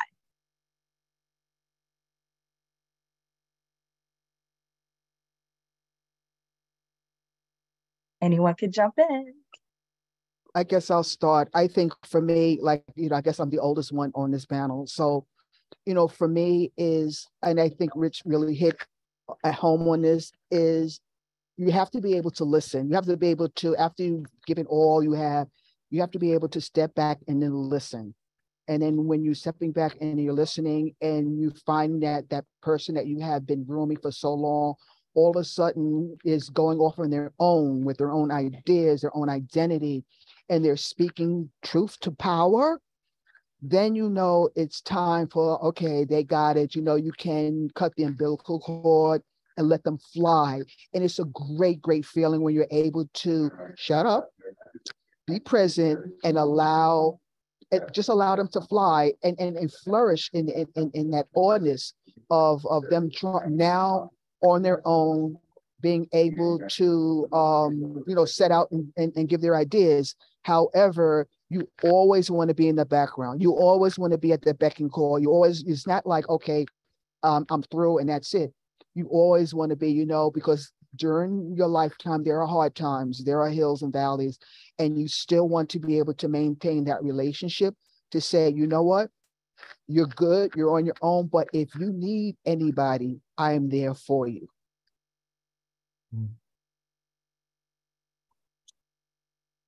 The old saying, it's sort of an interpretation of the old saying, but to hear is human, but to listen is divine. And it's real important to be able to do that, really well. What I'm going to say really goes out to, other people that are on this call that identify as white, both male, female, or he or her or they or them. If you're leading an organization and you really want to see some of the changes to move towards really trying to end racism within your own organization, and you really need to be the kind of organization that people of color would actually want to participate and join. And when I think about the torch, and I've made that change in this last year, and I've really reflected on this, and I think that was one of the biggest changes as identifying as a white male and leading an organization, and as has been described here, and white males have dominated higher ed, they've dominated the food system in corporations and nonprofits as well, and being able to play a role in a situation such that the director position would be a desirable position for food system leaders of color. And for that actually happening, the current leader of the Center for Regional Food Systems is a person of color. And how that has happened is very gratifying for me, because I think that's the only way it's really going to change. It's not diversity in the sense of some number or quota. It's actually people of color with power in leadership positions. And that's what will change some of these organizations, both in higher ed, nonprofits, and others. So that's broader than just my relationship with Marcus and I, but it's really, I think, real important. If you're out there, I think that's a hard question you need to ask yourself. If you're the director and you identify as white, what are you going to do to really share power in your organization? How are you going to pass that power torch to others and make your organization different than it is right now, and really try to move towards an equitable food system by walking your own talk? I think that everyone as individuals possesses various skills, traits, qualities, exhibit various behaviors, and are a part of various networks that prepare us to tackle anything that's ahead of us. We just have to have a belief in those things that we possess internally and the people around us to get us to that point. And so, if you talk about picking up the torch, I've been in agriculture-based work for almost 20 years now. And for most of that time, I've been in environments where I'm typically the only Black man that walks into these various spaces, whether that's conferences. Even now at my situation at Tulane in the classroom and teaching food system-based courses, I am typically the only Black person in the room. And I'm the professor in those classes. And so being in those situations and has really, throughout the course of my career, have taught me to have a certain belief in myself and the things that I've learned and been taught over time, and being able to exhibit those things and share those things with other folks. I think that belief alone has helped to prepare me to take whatever the jump or whatever the next step is going to be. And then, you know, insert people like Rich who've had, let's say, a 30-year career in higher education and doing this work, and not just doing this work in the way that I do the work and have an appreciation for it. It's just further validation and help to let me know that, you know, as an opportunity presents itself, or if I'm picking up the torch, I'm prepared to do that. And so having that level of support and validation, I think, is something that we all can benefit from, is having a team of folks, an intergenerational team of folks, because I learn stuff from my students every day. And, you know, they were born and freshman students were born in 2004. And I'm still learning, you know, something in that regard. So having that really intergenerational sort of team of people around you that could continually push and engage and teach you a few things is important as well.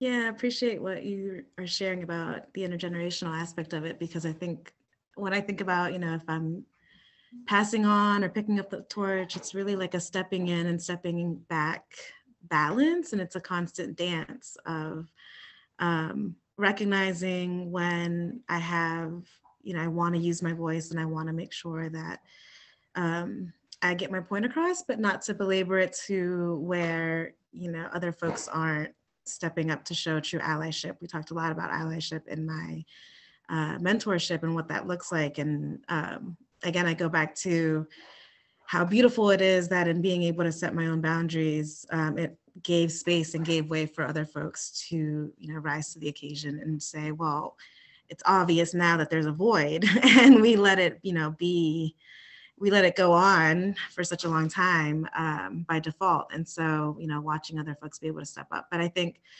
you know, I really sit with the listening and take that as a big lesson from Mama Kay of, you know, what it is to be a strong leader and a strong mentor is the listening and being present with folks and just making folks feel visible for, you know, whatever is coming up, and remembering that that is enough. I think so often what it took for me to get to feel like I could own my voice was folks like Mama Kay saying that it was enough, that like I had enough of, just because I felt it and had an opinion, that is all that it took, you know. And I think about the years that men were able to have misplaced often confidence to be able to get, you know, ahead in all of these industries to the way that we look at it today, where it's so male dominated. And it wasn't because they were any more educated, wiser, more intuitive or experienced than women. You know, it was systemic. It was the way that society was lifting up who is the person with authority in the room just by, you know, the base of their color of their skin or gender, or whatever. And I think just remembering that and being, you know, saying, being able to own that that's at play. And so I think always being cognizant of the power dynamics that are inherent in any situation. I mean, I can't even imagine in that higher education. It's really interesting to hear Rich and Marcus kind of deconstruct the power dynamics at play there. Like that's its own institution. And then I have, you know, organizations, nonprofits, and government foundations, philanthropy that we navigate a lot in the world, you know, the systems that I'm in. So I think being cognizant of the power dynamics that are at play so that I can be responsive to when to step in and step out, being responsive to just listening to folks to know, you know, what are the opinions that people are having, the feelings that are had, because feelings are enough of a point, you know, like that's enough of a truth to bring to light, and recognizing when there's a different point of view or perspective that it's more important for that to be spoken up. So it's this dance that I think is really beautiful. And I'm just, you know, I'm new to it too. So I feel like I like to think of it as this balance, this like wave of who needs to be moving forward and moving or holding the barricade. Thank you for that, Laura. So that reminds me of a good friend of mine used to say, feelings matter, would say that to me when I needed to hear it. And I hear what between you and Mama Kay, her, talking about the crown and saying you're enough, and that encouraging. If you picture a relay race, she's telling the next person, like, start running, you're ready, and then handing off. And wanted to ask, just, y'all are already talking about this, but in that exchange where you're passing off to someone else, or you're picking up, in track, if you're doing the 4x400, the person who's picking up starts to run before, and the person who's coming in with the baton is like saying, you need to get going so we can do this smooth, good exchange. What other tips, or what other things have come up in your all's work together and your work now with others, Marcus, with your students, for passing on, for help facilitating that exchange? Because there is so much in transition right now.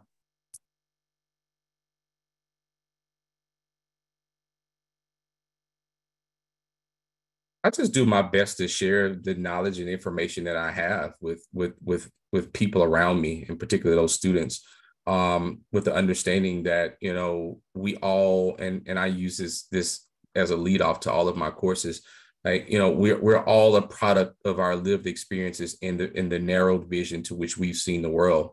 And so I just feel like it's my job in the space that I'm in to sort of broaden that vision, that people can see the world, and so they can begin to understand and have empathy for people that have different experiences than they do. And so I use that with students, or even people when I work with organizations or have had staff. I use that same sort of thought process in sharing information, but with the thought that I know that I'm not going to be here forever. I hope that I'm still going to be around a little longer. But when that day comes, it's up to those that I've worked with and trained and mentored and engaged with to continue to carry that torch. And so every day is a process of preparing the next folks to come in and do that. Andrew, I'm going to take it a little further. Instead of passing off the torch, I try to speak to young women and women in general about removing the cape. And I say that because as women of color, we got that cape. This is sort of ideal of us being the super women who always have to fix things, always have to be the healers, the fixer-uppers. And that is draining. That is completely draining. And we never find time to remove the cape and be within ourselves. We don't have time for self-care. We don't have time to relax. We don't have time to self-reflect. And I think what I'm trying to do as a mentor to these women is remove the cape. It's okay. Take a time to breathe, to center yourself, to experience life in a new direction.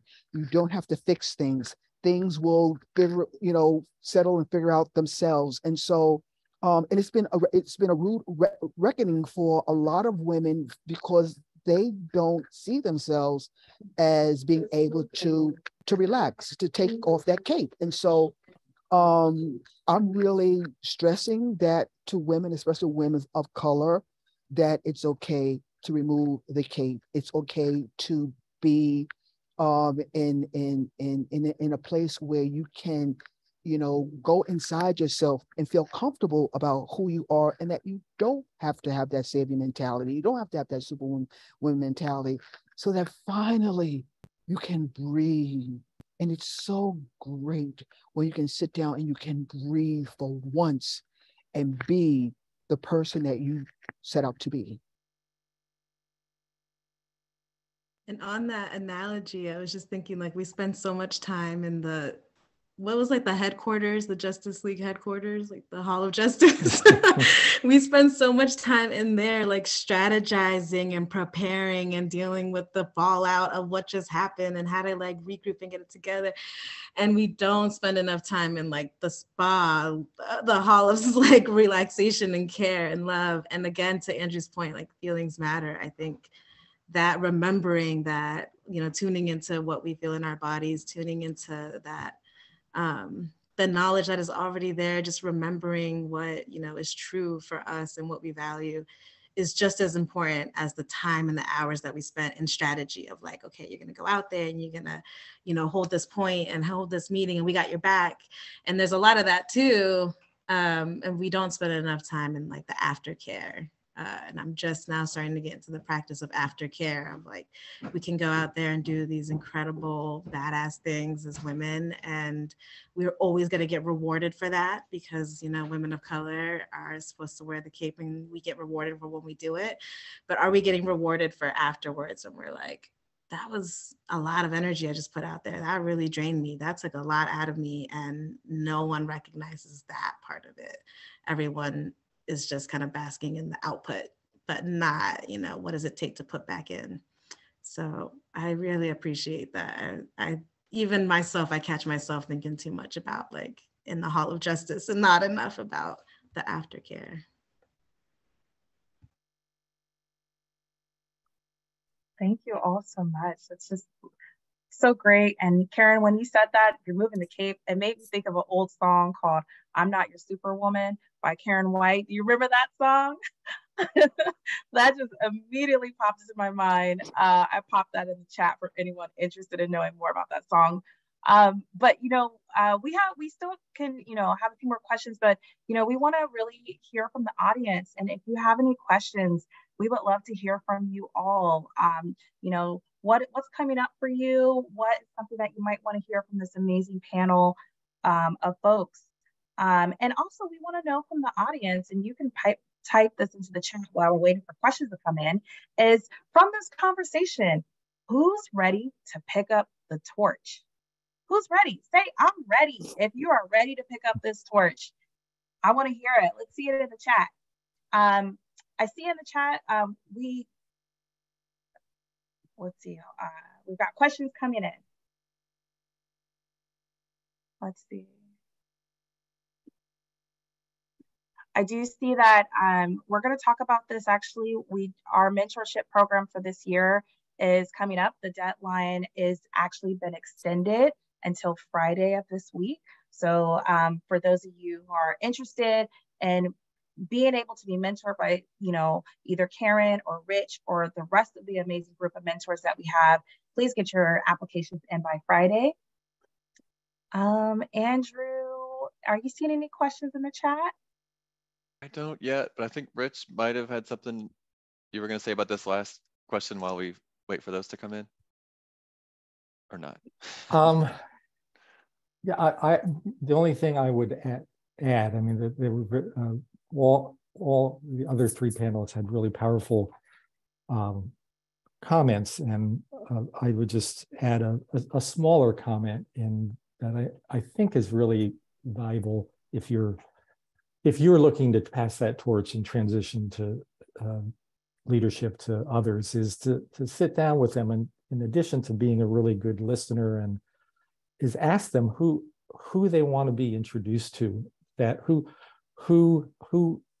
you know, you have this network of people as a leader, and you have your own relationships with those individuals, and it's something you can give, is to at least make that introduction and step away and let that person, that new leader, have their own relationship with someone you've known and someone you've trusted, and or not. It, you know, may work, it may not, but it's real important to be proactive about that, as opposed to just wait for that person to come. And you know, you may have some ideas, but if you don't ask, you may not get the breadth of people that that new leader wants to know better.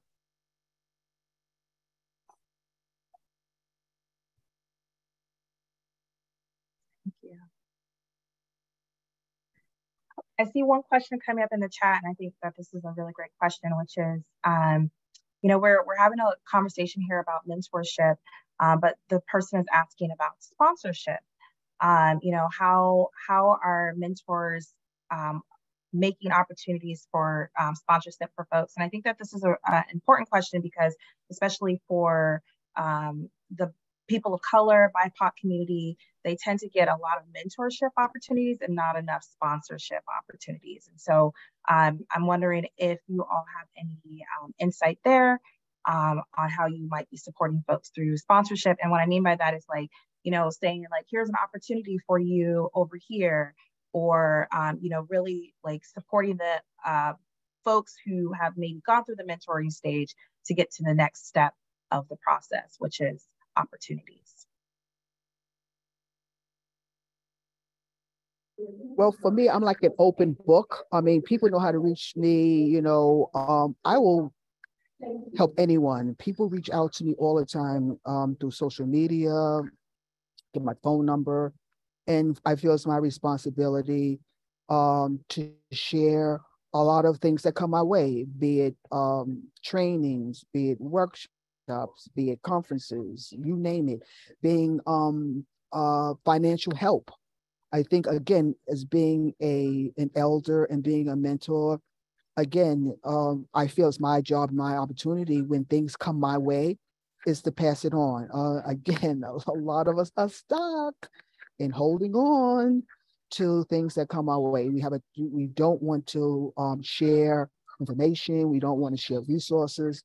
And I think for me, I'm really starting to center myself on community and what community looks like. And community looks like sharing and giving and exchange. And I think for so long, we have been in this situation where we have been in our individual spaces. That doesn't work. And so for me, I'm centering myself on community. And community looks for me is to share resources, information, knowledge, you name it. And so when you ask that question, for me, it's very important how I see myself in doing this work.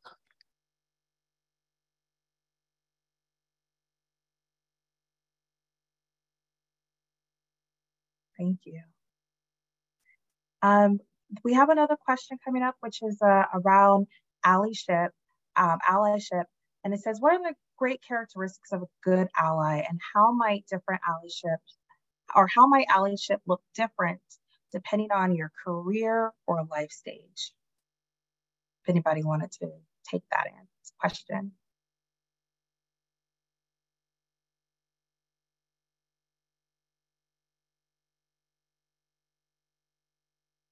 I'll start with a piece of it.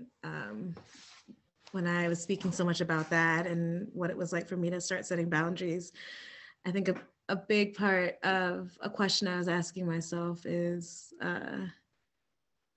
is what someone would say to me behind closed doors the same thing they're going to say in front of a room of people that are holding different power dynamics.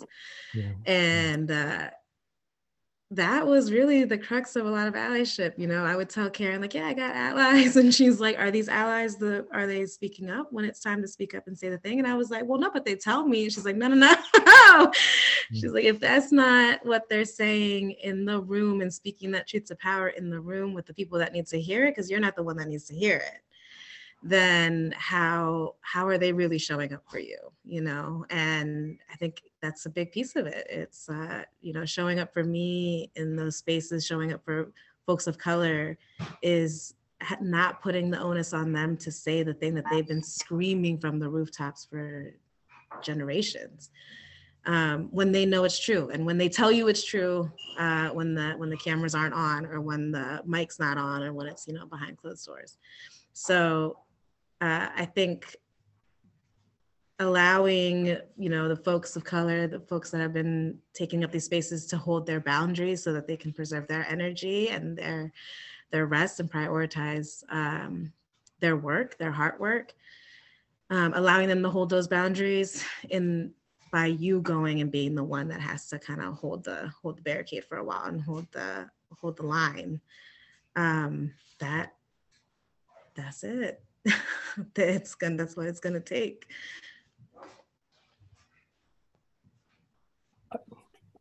I would, again, this comment is out to those on this panel, in the session, not on the panel, that identify as white and are leading organizations that, and you've probably heard this so many times before, but saying that you're gonna you want to make sure that BIPOC-led organizations and BIPOC food system leaders have a place at the table. That's bogus. That's not enough. It's this really it's just wrong. Because if you're really wanting to make change and be an ally, you need to earn the trust to be able to get invited to that BIPOC food system leader or community groups table. And then maybe, just maybe, if you're really, really interested in systems change, you need to be able to think about what a new table would look like that would change the way your institution or organization functions. And those things are going to take time, but I think that comment of inviting people to the table is another example of this white supremacy and universalism. Well, the notion of inviting people to the table and who gets invited to the table is something that I've, in having a career in higher education, is something that I've been on both sides of that, having been, not invited to rooms or being invited to rooms that are probably not the rooms that I really needed to be in. And so, that notion is really one of the reasons why I left the land grant system and made a move to a different type of university. Because I was getting in situations where, we would have various departmental or college-wide committees, and me being from an agricultural perspective, typically one of few Black males, like I would get invited to, be on the diversity committee, but why not invite me to be on the policies and procedures committee or the admissions committee or the curriculum committee? Yeah. Which has led me to the point when I began to get those types of invites. There's nothing wrong with the diversity committee, but I turn those requests down. Like, invite me to be a part of these other committees, because I know in those committees is where the actual decisions and things happen in those committees. And so I'm very intentional now about how I talk to people. I'm very matter of fact about what I want.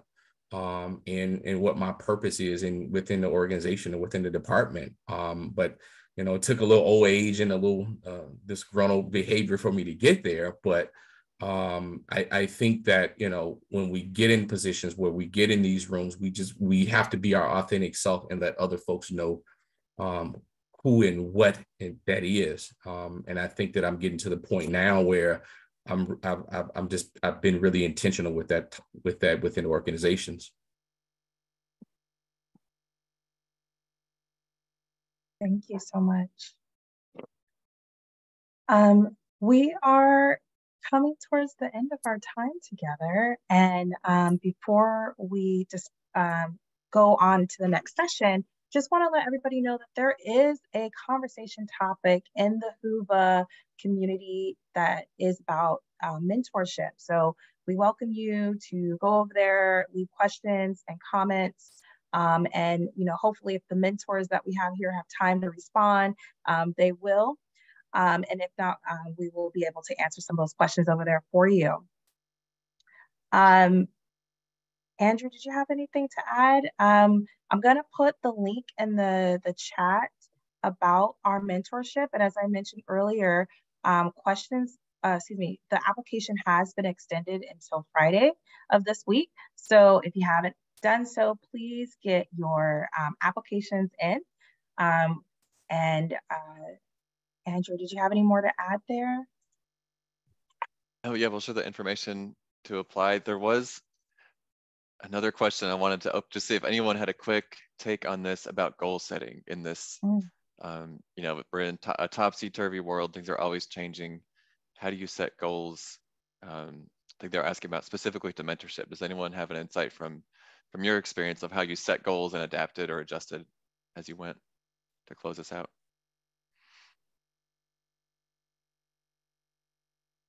I'll just make a comment that one of the best skills I learned early on in my career when I took a side track was to learn how to do improv, and being able to do that work and do improv. I'm not talking about for comedy so much, but that I didn't realize how much that would prepare me for the amount of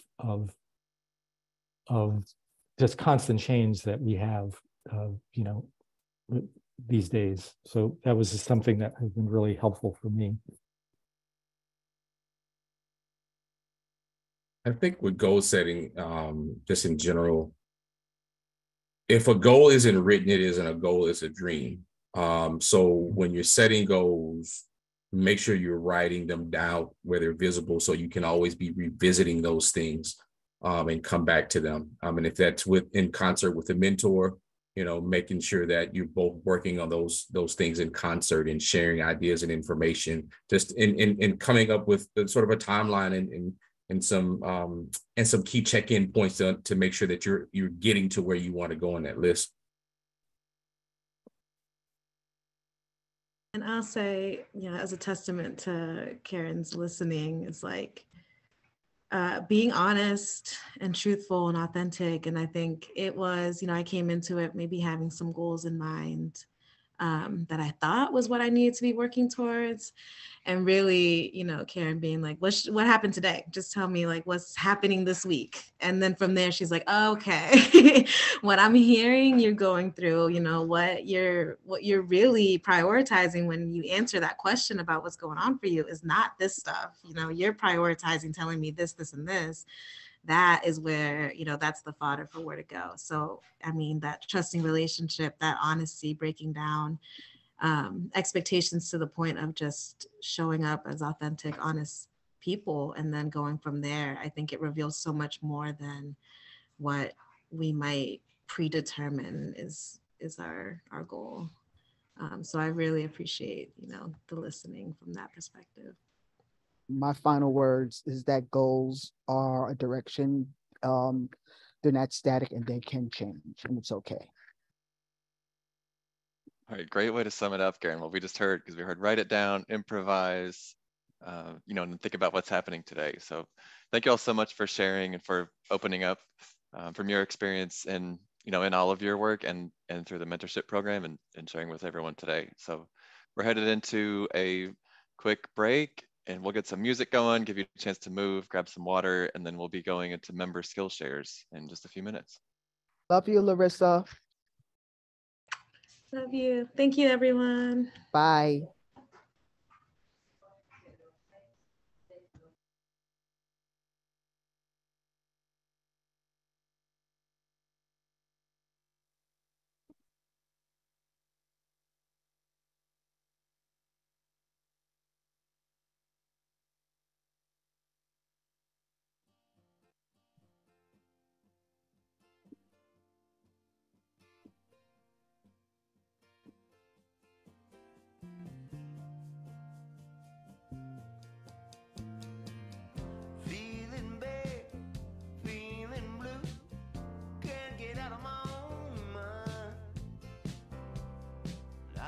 Sing about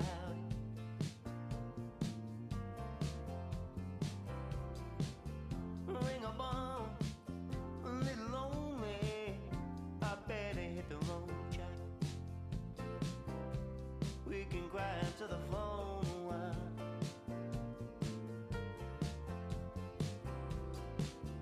Jubilee, find me steady with your hope now.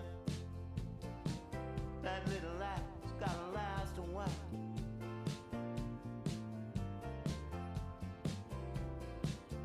Like an arrow to the marrow, I know it feels like heaven. Do we make it to the other side? One good news, you won't sanctuary. When you try to get real, or they break you weak. You wanna move, you won't sanctuary. Papu Hang. To welcome Papu Hang, who is our keynote speaker and who is such a friend and ally to our team, to the Food Systems Leadership Network, and just to this movement. A note before we get started about Whova: if you are following on Whova, make sure you join this session for celebrating the brilliance within the network and investing in the future of the FSLN. I think that's the name. That's where the chat and Q&A will be happening, and we want you to be asking questions and making reflections on what you're hearing. So please do join and share with others there. So I'm going to give a brief introduction before I hand things over to Paku. And I also just want to acknowledge that Paku came to us live from being at back-to-back big meetings because she's a very busy leader. So just a lot of gratitude, Paku, for showing up and sharing your wisdom with us. So I just said the word leader.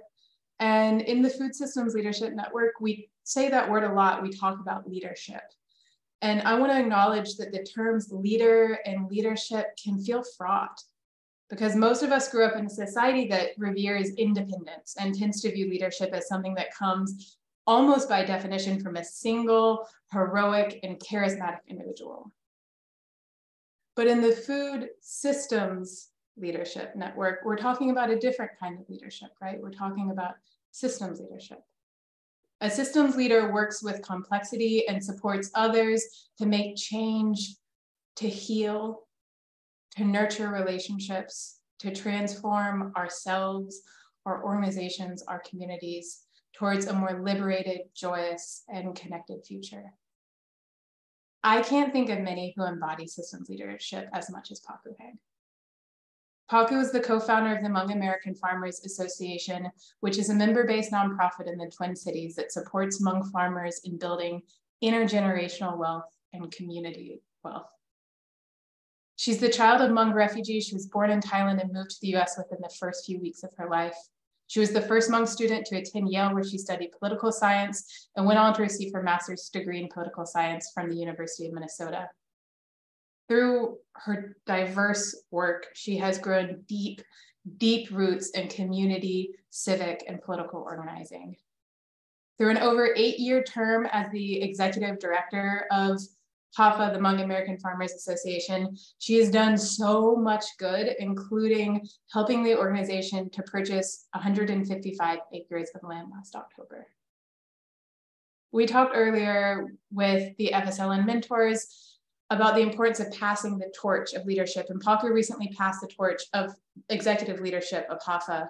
And she is now helping to oversee the Growing Justice Fund, which is an initiative aimed at supporting climate-friendly agriculture and BIPOC-led organizations through good food procurement.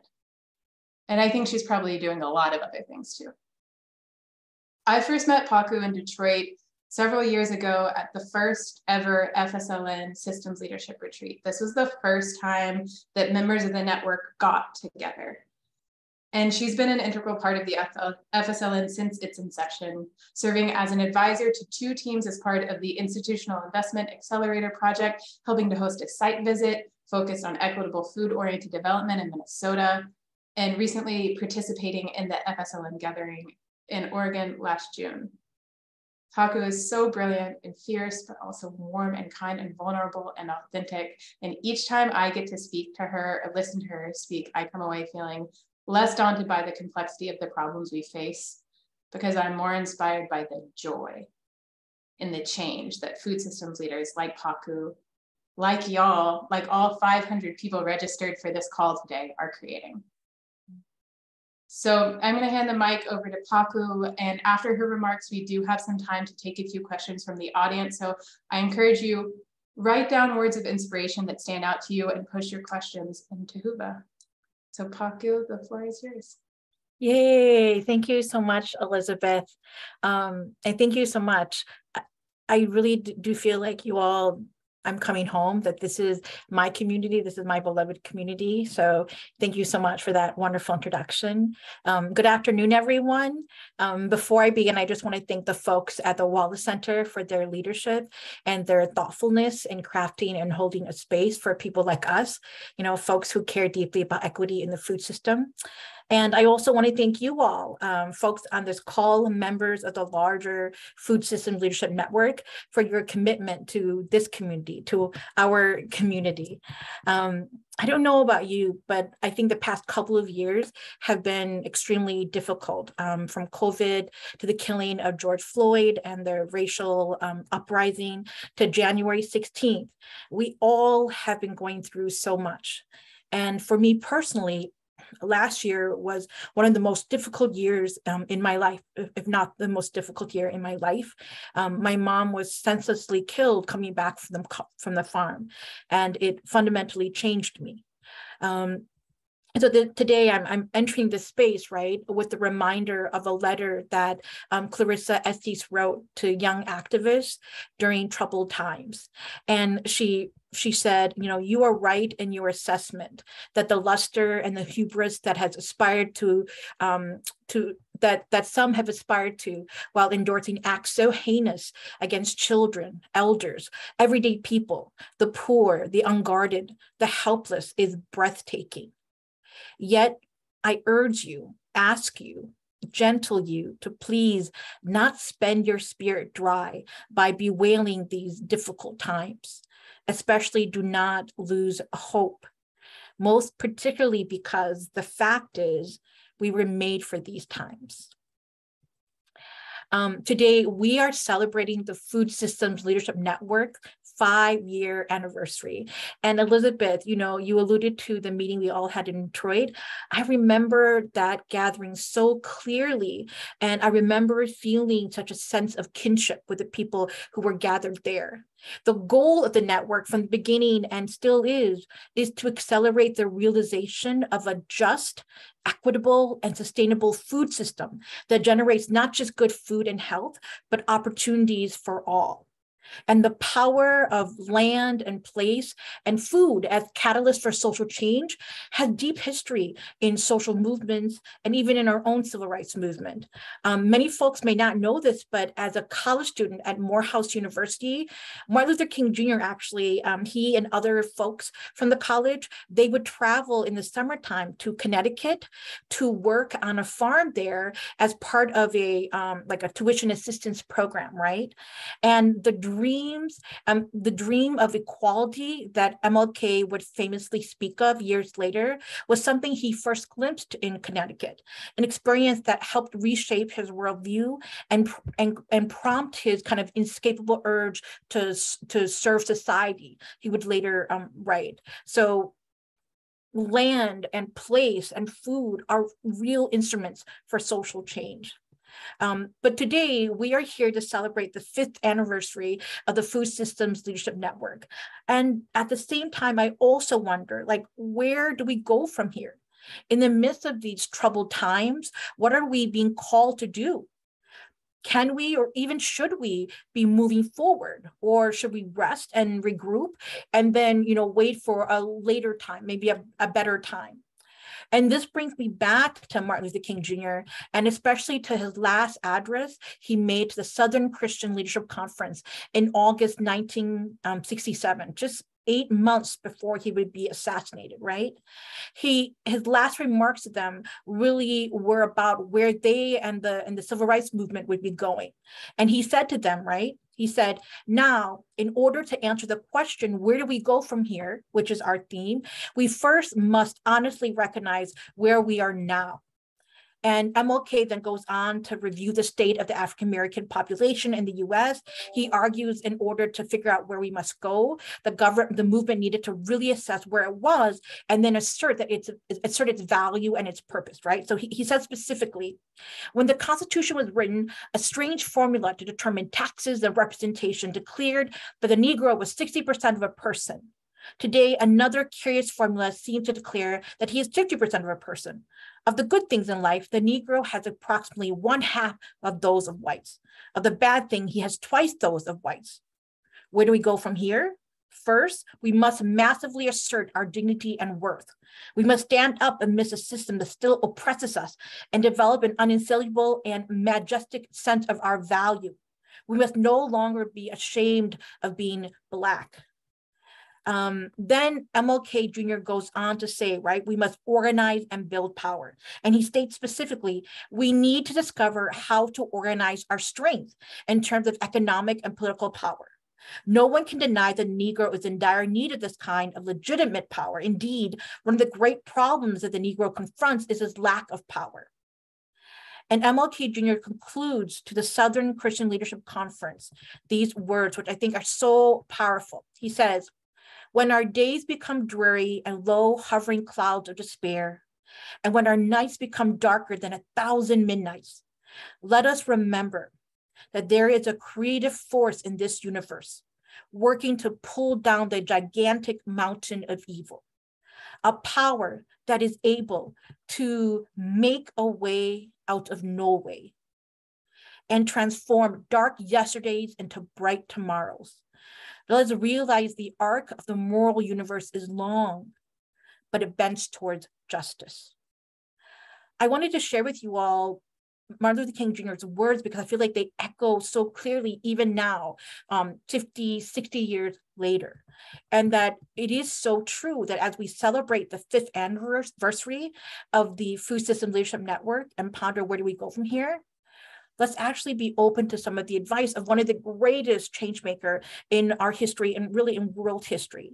And he said, number one, right, we have to assess truly where we are at. We have to affirm our purpose. And then we have to organize and act because there is power that is able to make a way out of no way. I love that idea that if we have the courage to boldly walk forward, even if we do not know where we're going, a way, a light, some type of path will reveal itself. And I truly believe that that light that is lighting that path, it lives within each one of us. I think about when my mom died, a poem that really helped me just get through, although I realized it's a process, but a poem that really spoke to me was by Thomas McGrath. And it went something like this. It says, you know, how could I have come so far and always on such dark trails? I must have traveled by the light shining from the faces of all those I have loved. When I began talking to you all, I said that you all are my beloved community. And I really want to thank you and thank other folks in the Food Systems Leadership Network for your commitment and your courage to build the system to what it is these past 5 years. I want to thank you for your dedication and for your love, which will light our way for the next 5, the next 10 years, until we can get into the beloved community, until this our world can reflect the beloved community that we are. So thank you so much, everyone, and let's go onward and spread that light. Thanks, Elizabeth. Oh, thank you, Paco. Everyone, let's take a deep breath again. Let that land.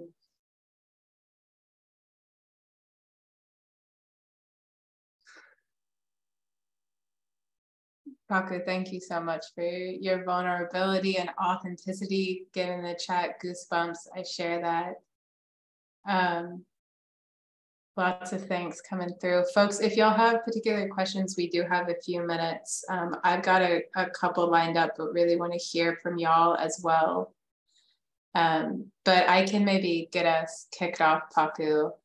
And I'm interested, you know, as we sit in these troubled times that you named and try to find, I think there have probably been for all of us in the last years, many times where we feel that we're looking for that way without a way. Your career has really focused on uplifting community systems of change. And, you know, when I started teeing you up, I was talking about the difference between conventional models of leadership that tend to focus on independence and systems leadership models that really focus on interdependence. And I wonder if you can describe in your own work of helping to find that way with the communities that you've been working with, what that interdependence means to you and how you've seen that be a powerful force for change. Thanks, Elizabeth. That's a really good question because I think I want to answer that by saying that growing up, I didn't see that I had that type of leadership modeled all around me. And I think it's partly because I come from an Indigenous culture, and it's a culture that was very rooted in agriculture. And for Hmong people, we had to rely on each other because people were very poor. They were all subsistence farmers. So you all had to work together. And we have something in Hmong culture we call Baoju, where we would all go and farm, but you know, I'm just one farmer. I can't plant my whole field.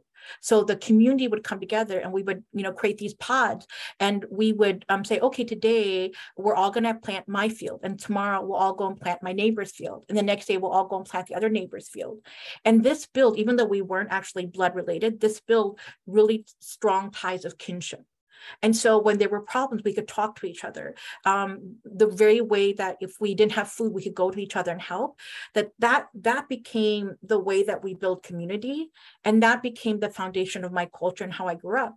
But because it was just the norm, I didn't understand it. And sometimes I actually tried to reject it because it was too much, right? And it wasn't only until I was older that I saw, wow, all the beautiful things that I have that are really important in life, that was because of it.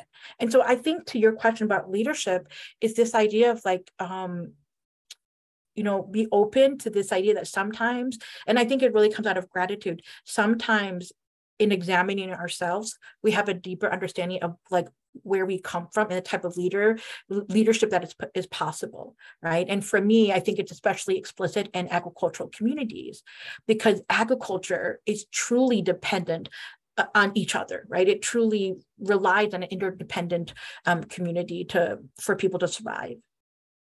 Absolutely. Agriculture, so many systems within our ecosystems, whether that's a grove of aspen trees growing from the same rootstock or a murmuration of starlings, right? There's so many examples of how, I love what you said, that the beauty in life comes from that connectivity. It makes me think of what Karen Washington, Mama Kay was saying in our last panel about community is where it's at. And that's all about exchange. That's all about mutual support. And I see us really trying to foster that through this network. We're all doing work in our own communities, but trying to share and learn from and support one another.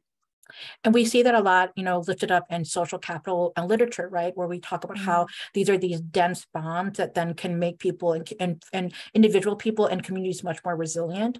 And then what's built on that are also like deep civic cultures, which again can, make people and economies and policies much more resilient. And I think that's why farming communities or agricultural ecosystems, like you said, Elizabeth, really can be models for ways that we can try to get through these times with this hyper-political partisanship. Absolutely. And monoculture is not a resilient form of agriculture. I see, Marissa, you have your hand up. You want to ask a question? I do. Something that really spoke to me, Paku, was your comment in the beginning about resting and regrouping or kind of pushing through. And I was wondering if you could elaborate on that. Yeah. In this work, we do a lot of different complex things, and it's really hard to know when to put something to rest. And I'd just love to hear more. Yeah. Well, first of all, Marissa, I think what you just said is the acknowledgement that rest has to be part of the occasion, part of the formula, right? Like even when and I think a lot about this in agriculture, even when we farm, there is a period of restoring, of respite and refining for the next. And so I think we have to build it into into the way that we operate. I think what's interesting about social movements, though, is that we can't, in the times of trouble, we can't say, oh, I'll just wait then. Right? That we have to see that resting is in itself. And Elizabeth, you were saying this, resting and respite and reflection is of itself an act of organizing, right? It is an act of like action. And we have to make that word resting an act, like a verb, an active verb word, as opposed to a time of really like deflecting. Right. So if we can say resting is part of taking care of myself, it's part of the social movement. The social movement is about action. Resting is part of that because I have to restore myself for that next big action. I think that's really important. And I wanted to hear that I didn't mean that like we shouldn't rest, because I think we have to. We physically, spiritually have to, but I want us to incorporate that into the form of organizing. It's brought to light a lot in my organization of being an organization prized on sustainability, but our workload and level is not sustainable. And it's really something that's resonated me. And I've wanted to focus on it for this year as a leader, a new leader in my organization, to acknowledge that if we're supporting sustainable farmers, but we're not creating a sustainable workplace, it's put us in a hard staffing situation. And it's a really kind of big thing we're looking at and analyzing on a regular basis. And Marissa, I want to say that, so in my current work right now, I work with a lot of nonprofits who do community organizing, and many of them have adopted August as a time to do some of that resting and some of that the respite and reflection. Obviously, for folks like us who are in the agricultural world, August is our prime time, so we can't do that. But I really would encourage all of you as leaders, food systems leaders, to think about when is an appropriate time for you or your staff to build that in, whether it's in September, or even for some of your leadership, is it to build into a program of sabbaticals where you have some of you, maybe you all as the leaders, or maybe your senior leaders, every 4 years, you're taking some real intentional time off to respite for real, and then to reflect. So ways that we can build into our operations this idea of stepping back and refining. Awesome. Thank you for taking my question. I appreciate it. Yeah, good question. Totally. Yeah, thank you so much for that. It brings to mind for me one of my favorite quotes by Audre Lorde: caring for myself is not self-indulgence, it is self-preservation, and that is an act of political warfare. Exactly.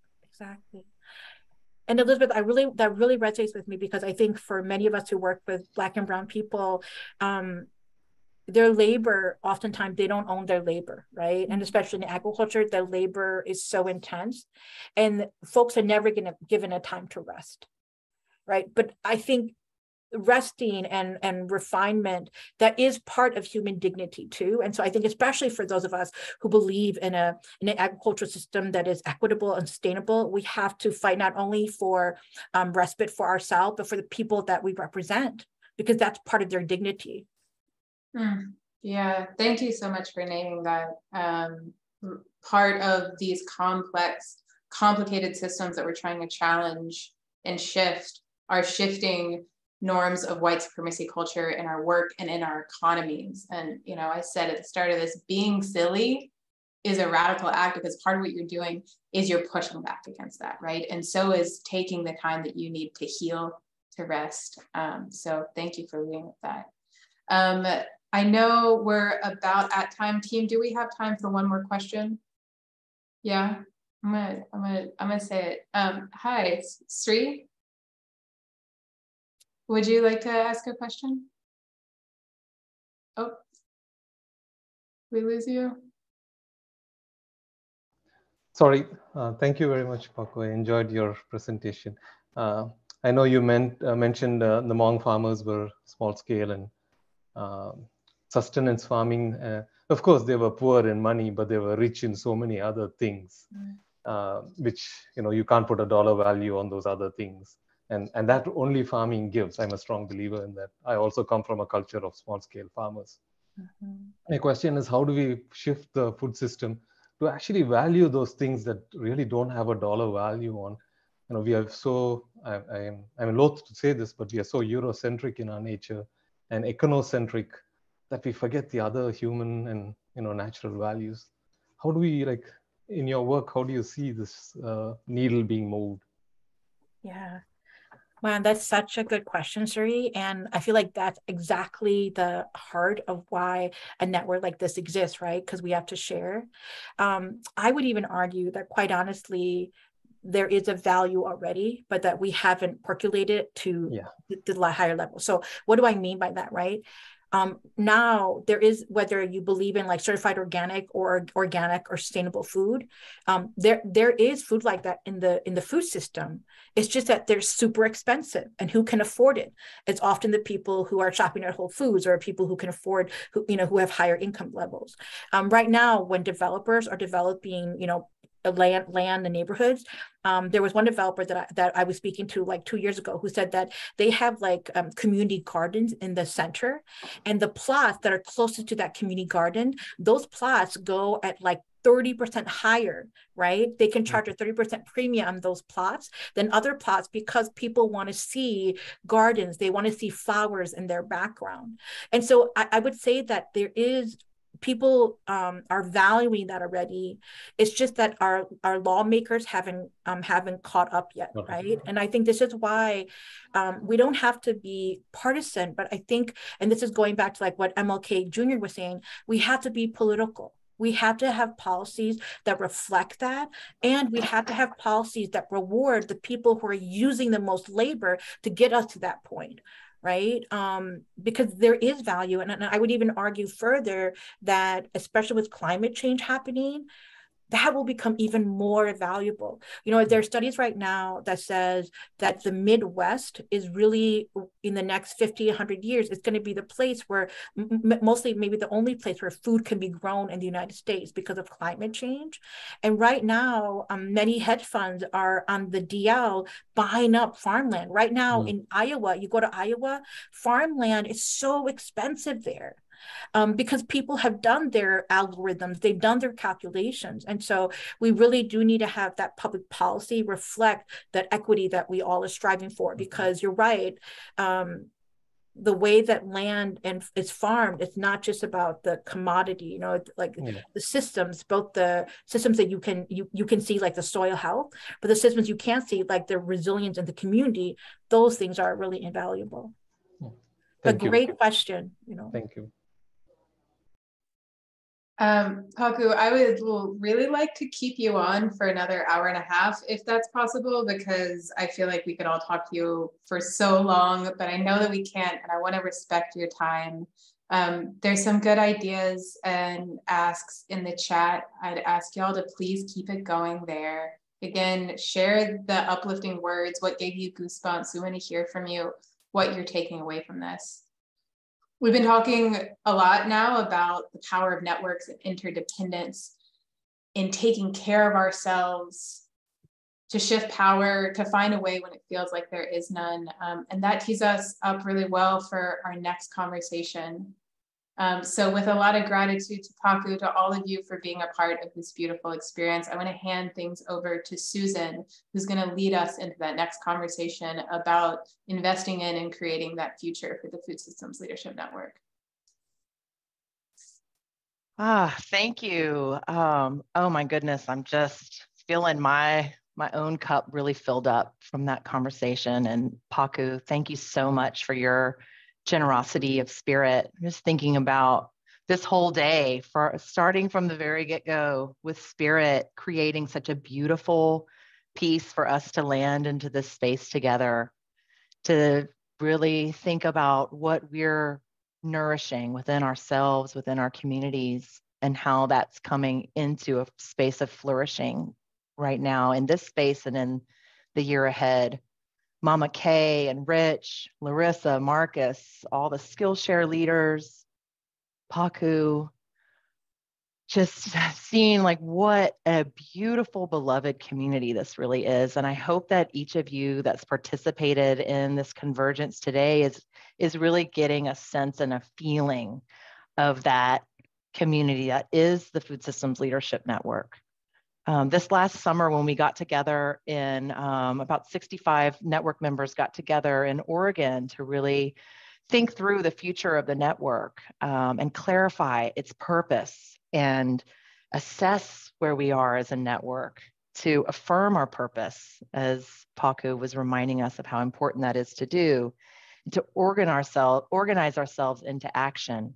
One of the metaphors that came through the conversation was the FSLN as a safe harbor, as a place where we all come in our different boats from the seas, and the seas being our communities out in the world where we're doing our work, but we come together into this safe harbor to rest, to refuel, to exchange ideas and inspiration, and fuel up ourselves so that we can get back into the work.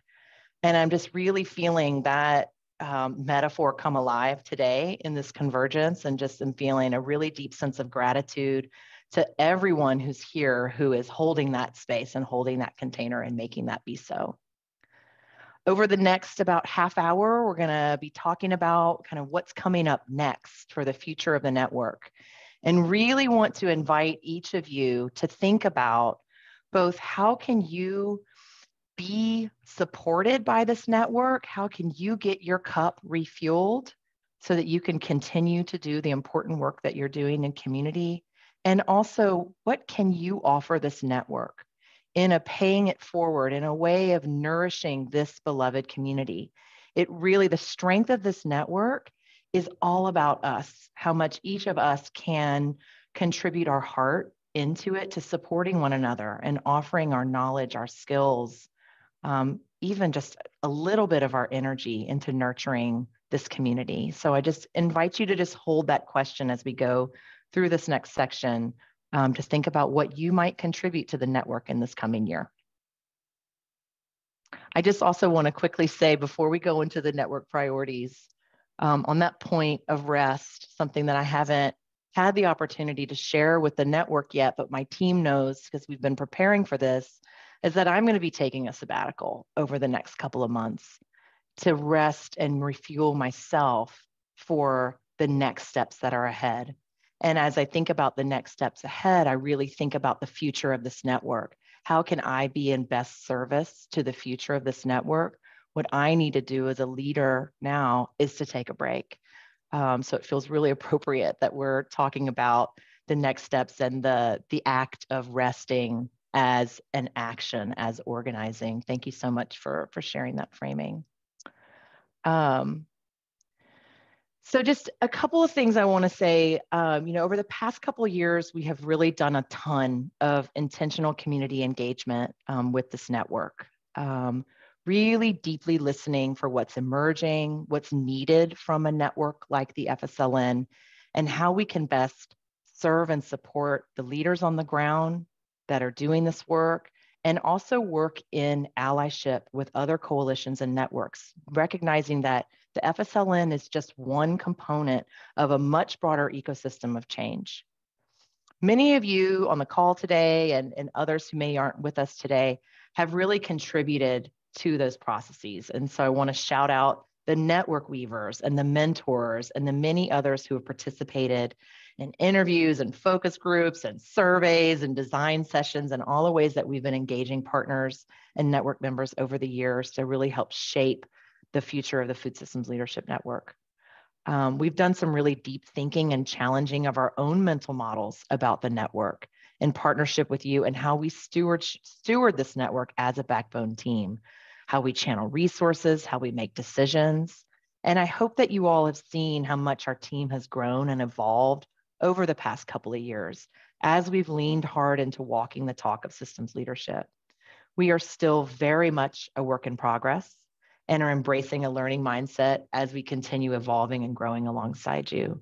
I think this last year, we've really grown a lot, and we worked with an amazing group of network members to shape that 2022 FSLN Vision and Strategy Gathering in Oregon. And this was the most in-depth participatory community engagement process and network planning process that we've held as the FSLN. About 65 members of the network came together in Oregon to really clarify the purpose and the value of the network, shape its overall objectives, and identify priorities for the upcoming years. And that's what you're seeing on the screen. We'll walk through those in just a second. The process was then, like after all of that content was generated through the gathering, in a really beautiful, well-facilitated way. I think we all had a lot of fun, but we also got a lot of work done in that gathering. We then brought forward what came from the group into the annual member survey, and we invited all of you to prioritize what the activities of the network should be, what we should get resources for to do, where we should focus our efforts as the backbone team. And what you see here are those network priorities that came through that process. This is a mandate to the backbone team of what it is that we're called to do in service to you and to this community. These should look really familiar. They are very much a reflection of the purpose of the network. So part of that process in Oregon was very affirming to the sense like the work in which we've been doing through this network is in alignment with what you're needed, what you want and what's needed within this community. But there were some others that were really important that were raised up, and we're going to dig into those in just a minute. But I'll just quickly walk through these. Fostering relationships rooted in trust, mutual support, and accountability. facilitating the sharing of knowledge, resources, and innovations, delivering opportunities for leadership development and capacity building, facilitating network collaborations, particularly around federal resources and public resources, and modeling network values in programs, policies, operations, and governance. We're going to dig into that last one in a couple of minutes here. But these top 4 bullets are really the purpose and the unique value add that the FSLN offers to support and nurture food systems leaders on the ground. And so we have a lot of activities coming up this year that all fall within those buckets. And so we're going to do a really quick kind of highlight reel of those activities. Let's go back. There we go. Okay. So these are the activities that we marshaled resources for, that we marshaled funding for, specifically from the W.K. Kellogg Foundation to help support the Food Systems Leadership Network over the next 2 years.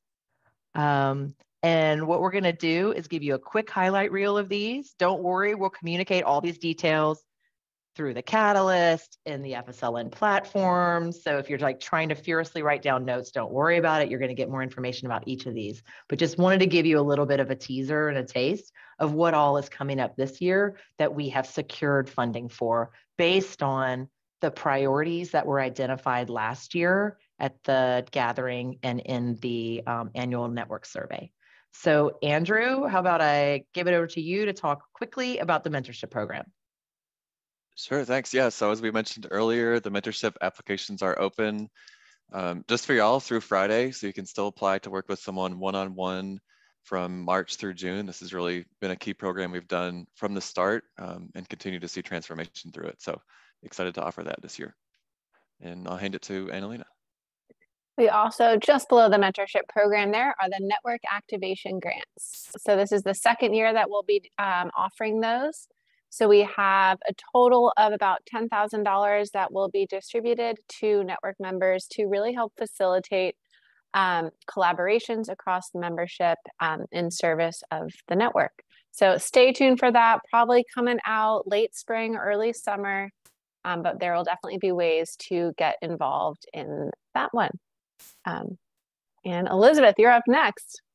Yeah, so I'm talking about this technical assistance directory, and I'm struck that we've had a lot of things around community means an exchange of ideas and resources, right? Interdependence means that we're not like, I have to do it all on my own, because we all need support, right? And individually and within our organizations around facilitation, around training, around technical assistance, on everything from food safety to grant writing, value chain coordination. But connecting those of us that need the support and those of us that are positioned to provide it isn't always easy. And as a network, building those connections, building those relationships and collaborations is what we aim to do. And that's part of shifting power, right? That's part of building these systems of resiliency. So in an effort to help make those connections, the FSLN is going to lead an effort to create a free open source directory of TA providers, trainers, facilitators, grant writers. We're particularly wanting to uplift folks that are aligned with the values of the Food Systems Leadership Network and to uplift BIPOC, TA providers, trainers, et cetera. So stay tuned for how you can get involved in shaping that up. We want this to be a collaborative effort with the network and with other networks. So we'll be releasing more information about that in the coming months. And I think I'm passing it to Mel. Yes. So next, what we have is 4 dynamic topical communities practices to connect individuals in sharing their collective knowledge. These community practices are facilitated by ourselves as well as in collaboration with an amazing group of network members. And each COP meets once a month, and we are open to new members. We're always open to new members. So if you see a topic, we would love to have your voice there in the conversation. These communities of practice are great places to meet new peers, and you can find out more on our FSLN platform. But the communities of practice that we offer, we have one on value chain coordination. We have one on farm to food assistance. which also encompasses LFPA. I see that there's a lot of conversation about the LFPA.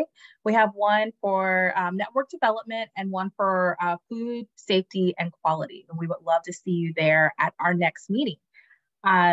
Next, I'm going to pass it over to Ellie to talk about value chain. So 2 other exciting things we have coming up later this year is going to be an online delivery of a training on value chain coordination. It's really focused on helping folks develop the tools to make relationships and connections that allow local food systems to thrive. We've now offered this training many times, and we're really starting to kind of hone in on how to do it perfectly online. So we'll be sharing an application for that probably in the early summer. And it'll be an online course that includes both sort of lecture and training and lots of chances to connect and meet some friends doing similar work. Another thing that we're really excited about that's probably going to be launching in the late spring is the Farm to Food Assistance Learning Lab. There's so much energy around building connections between anti-hunger efforts and farm viability. So we're going to be providing resources, both funding and coaching and technical assistance to folks that are creating those programs in their communities, both to learn with them and from them, to try and mount a communications campaign to tell people about that amazing work. And Annalena. All right, speaking of communications, coming up at the end of February and into the beginning of March will be a 3-part communication series that is geared specifically towards developing messaging and advocacy platforms for the Farm Bill. So we're partnering with Spitfire Strategies, which is a communications firm outside of, I think they're DC and West Coast. They're kind of all over, but they're an amazing communications firm. And we'll be partnering with them to, bring this 3-part training to you. So registration opens this week, and we'll send that link out to all of you. It's going to be a pretty dynamic session where we'll walk through a very specific tool that can get utilized and adapted to different messaging platforms and campaigns. The second item on here that I'll share with you guys is around the racial affinity groups. This is a newer area for the FSLN. We heard a loud call for it during the gathering in Portland that has been referenced before, that folks really need a place to convene with others of similar racial identities. So we're going to be putting together those racial affinity groups this year and seeking facilitation support and other design support to really shape those up. So that's a great opportunity also to get involved in creating spaces that you want to see and be part of here. Andrew, I think you're wrapping up this section. Thanks. Yeah, so we also have funding for doing webinars and pop-up calls, like you've probably noticed. When things change in the world and opportunities come up, we'll host those on the network. And one coming up in 2 weeks is on systems leverage points, on systems thinking, which is a good time of year as you're thinking about your plans and setting goals for the year. We'll talk about how to find the right leverage point for you based on your gifts, your talents, and where you're working, and the timing of those things, how some things are going to take a long time to change and some are quicker, but planning through all that as we kick off the year. And about once a month, we'll have a call on a topic that comes up. We don't know the rest because we're going to do what's needed at the time. So stay tuned. Now I think back to Elizabeth. Yeah, so for those in Whova, I just put the link to the Food Systems Leadership Network.org, which is the online platform where all of this is hosted. So the communities of practice that Mel mentioned, topical resource libraries, extensive webinar library of the recordings of all of these calls that Andrew was just talking about, and updates on all the programs that we just went through and more. You do need to create an account if you don't have one, but that's the best place to stay up to date and to get involved. And we're about to get into this a lot deeper about member engagement, but I do want to note that this platform is designed to be of, by, and for members of the Food Systems Leadership Network. It has a lot of capacity, so we hope that you'll engage, ask questions of discussion groups, upload your resources to the resource library, and if there's something that you want to get up there and share with the people, it's a great way to get it out to thousands of members. Awesome. Thank you all so much. As you can see, there's tons of great opportunities coming up this year. There's also a few member priorities that we were not able to secure funding for yet. So I want to quickly touch on some of those and just invite your partnership and creativity in thinking through how we can generate some resources to pursue these. First and foremost, the systems leadership retreats, which have really been one of the most transformative spaces for us to build relationship with one another, to support one another, and really do the kind of reflection on our own systems leadership capacities and build that capacity in ourselves has been those retreats. You know, Paku was reflecting on having first met and connected with us in a retreat setting. These cost about $35,000 per retreat. So if this is something that you might be interested in partnering with us on in your community or region, let's talk, because this is something that could be fundraised for together or included in proposals to LFPP, RFSP, and others, so we can explore different ways of generating resources to host these retreats. There's also really been a call for developing a train the trainer approach to those retreats to enable network members to be able to convene and facilitate their own system leadership retreats, which would be really awesome. So we would love to explore that with other network partners. Second is TA and training around grants, and particularly around grantsmanship, grant management, grant admin. We know that this is one of the biggest pains for all of us as leaders, is actually getting the resources that we need to do the work that needs to be done in community. And it's just a ton of work and a ton of time. And so this is something we've been asked for pretty persistently and perennially for support around. And we've just kind of done it as a shoestring on the side and haven't really had any specific resources to develop programming and trainings and TA around resource development. So that's another area that we're seeking funding and support and partnership. National and regional convenings, getting together in person is something that's really valuable and important for us, and is also hard, expensive, and takes up a lot of time. I think specifically we've got our eyes set on hosting a national gathering in person next year, but we would really need to work with other organizations and partners to pull this off. So if that's of interest to you and your organization, get in touch with us and let's talk about it. Let's explore what's possible. And then finally, just sustaining and growing the backbone team. We need core organizational, operational support for network stewardship, including increasing the size of this team that's pulling off a whole lot of work, almost, it seems magically oftentimes. And we really want to build the team and bring on more racial diversity into our team. And so unless we have folks who are leaving, which I really doubt that's happening because we all love this work so much, we need to build our team. So encouraging, funders that may be a part of this conversation today to think about providing some core operational support to the FSLN so that we can grow this backbone team. I want to move into this next section. It really does take all of us. None of the stuff that we just mentioned is possible without network members showing up and engaging in it and leading it and contributing to it. So we all really have a role in stewarding and nourishing this network so it can flourish and bear fruit in all of us and in our communities. So in addition to the small ways that you can each contribute something to the network, whether that's just sharing opportunities with your friends and colleagues in your communities, showing up for network calls, maybe offering resources, tools, opportunities that you have going on in your work. There's a couple of specific opportunities in the year ahead that really rely on network leadership and engagement. So we can go to the next slide. I can talk about these quickly. Annalena named the racial affinity groups. This is something that was named as a priority in the member survey. And we have funding to support facilitation of racial affinity groups. What we need is support around kind of shaping what this is, how we're going to do it, the process around it, how folks will get engaged in them. And so if this is something that you're interested in, get in touch with us. We'll be trying to kick these off this year, probably summertime of this year.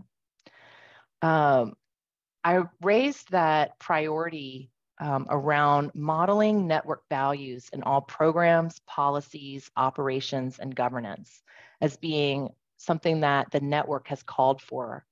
And we were able to marshal some resources from the W.K. Kellogg Foundation to support a network evolution team, which will explore the best, most values-aligned organizational and governance structure for the future of the Food Systems Leadership Network. This is going to be a two-part process. There'll be a design team that really helps to shape the scope and the roles and responsibilities of the network evolution team, and how the nomination process or application process for becoming a part of the evolution team, how that'll work. And then we'll actually open up that process for the network evolution team to serve a 2-year term to support the future of the network and explore the pathways forward for the form or the structure for the FSLN for its future. This is going to be a really juicy, deep process. And I hope that those of you who are really intrigued by network development, who have some expertise to bring to the table around organizational development and leadership structures, decision-making structures, will be interested in joining in this process. And we'll be sending out information and invitations to the network to contribute to that as we move forward into the year. Elizabeth mentioned the priority of identifying BIPOC trainers, facilitators, and service providers. We've made a commitment to at least 50% of the TA providers, vendors, trainers, speakers, et cetera, as identifying as Black, Indigenous, or other people of color.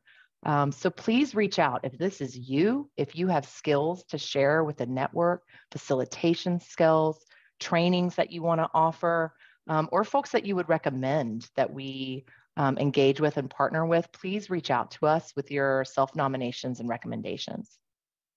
And then really underpinning all of this are opportunities for each of you for member skill shares like we did today. It's such an easy and quick way to share information and skills and tools with one another. Is in a half-hour session. Y'all could see how quickly that can happen and how juicy those kinds of conversations can be. So that's an opportunity for network members to step up. We also have funding for community of practice facilitators, webinar speakers. We do compensate all of our speakers for their time and their labor and contribution to the network. So these are just a couple of the ways that you can invest your time and energy into the FSLN in this coming year. So that was a lot. Thanks for bearing with us as we shared all that information about where we're headed with the network. It's a really exciting chapter. And so I want to encourage everyone to just take a couple of minutes and reflect on this whole day. Elizabeth earlier in the day had invited you to hold the intention of, how can this network support you and how can you support the network? And I just want folks to take, 2 minutes or so and sit with this question. What can you contribute this year to the flourishing of the network? You might consider what tools and practices and knowledge you have that could benefit other network members. What you have going on in your own work that others should know about and could learn from. There's so much amazing work. Just look at that Mentimeter from earlier today and all of the wins that have happened. Every one of those includes stories of success, lessons learned, insights that you could share with others that could help them in their work in communities and your peers as they do similar work. What do you have going on that you could write a story about, that you could host a webinar about, that you could offer a skill share around? And maybe most importantly, what just brings you energy and gets you amped? What fills up your cup? And how might you be able to offer that back into the network and to support and nourish this beloved community?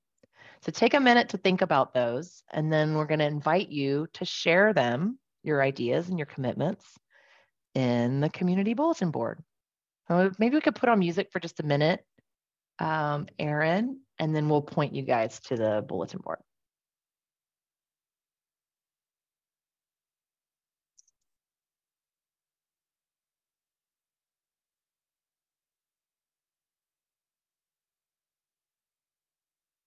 I could also sing a song, but I won't try that.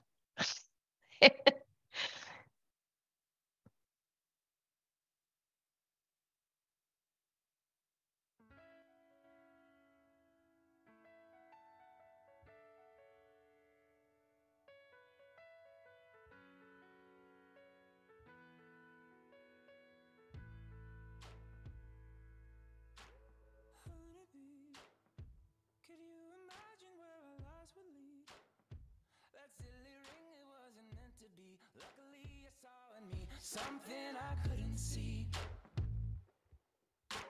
Honeybee, I can't imagine how my life would be if all your gravity did not hit me.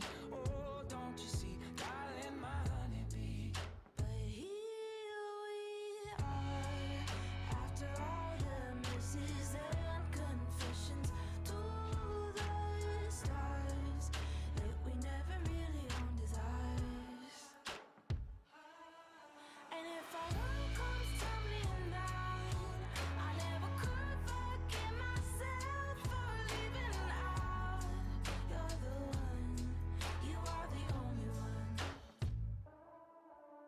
Such a fool, I took your love and I bent all the rules.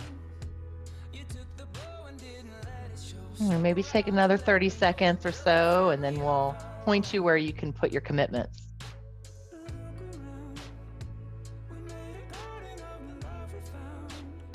So many reasons I would fight to stay. You're the courage when I fade. Take a look at what we've made.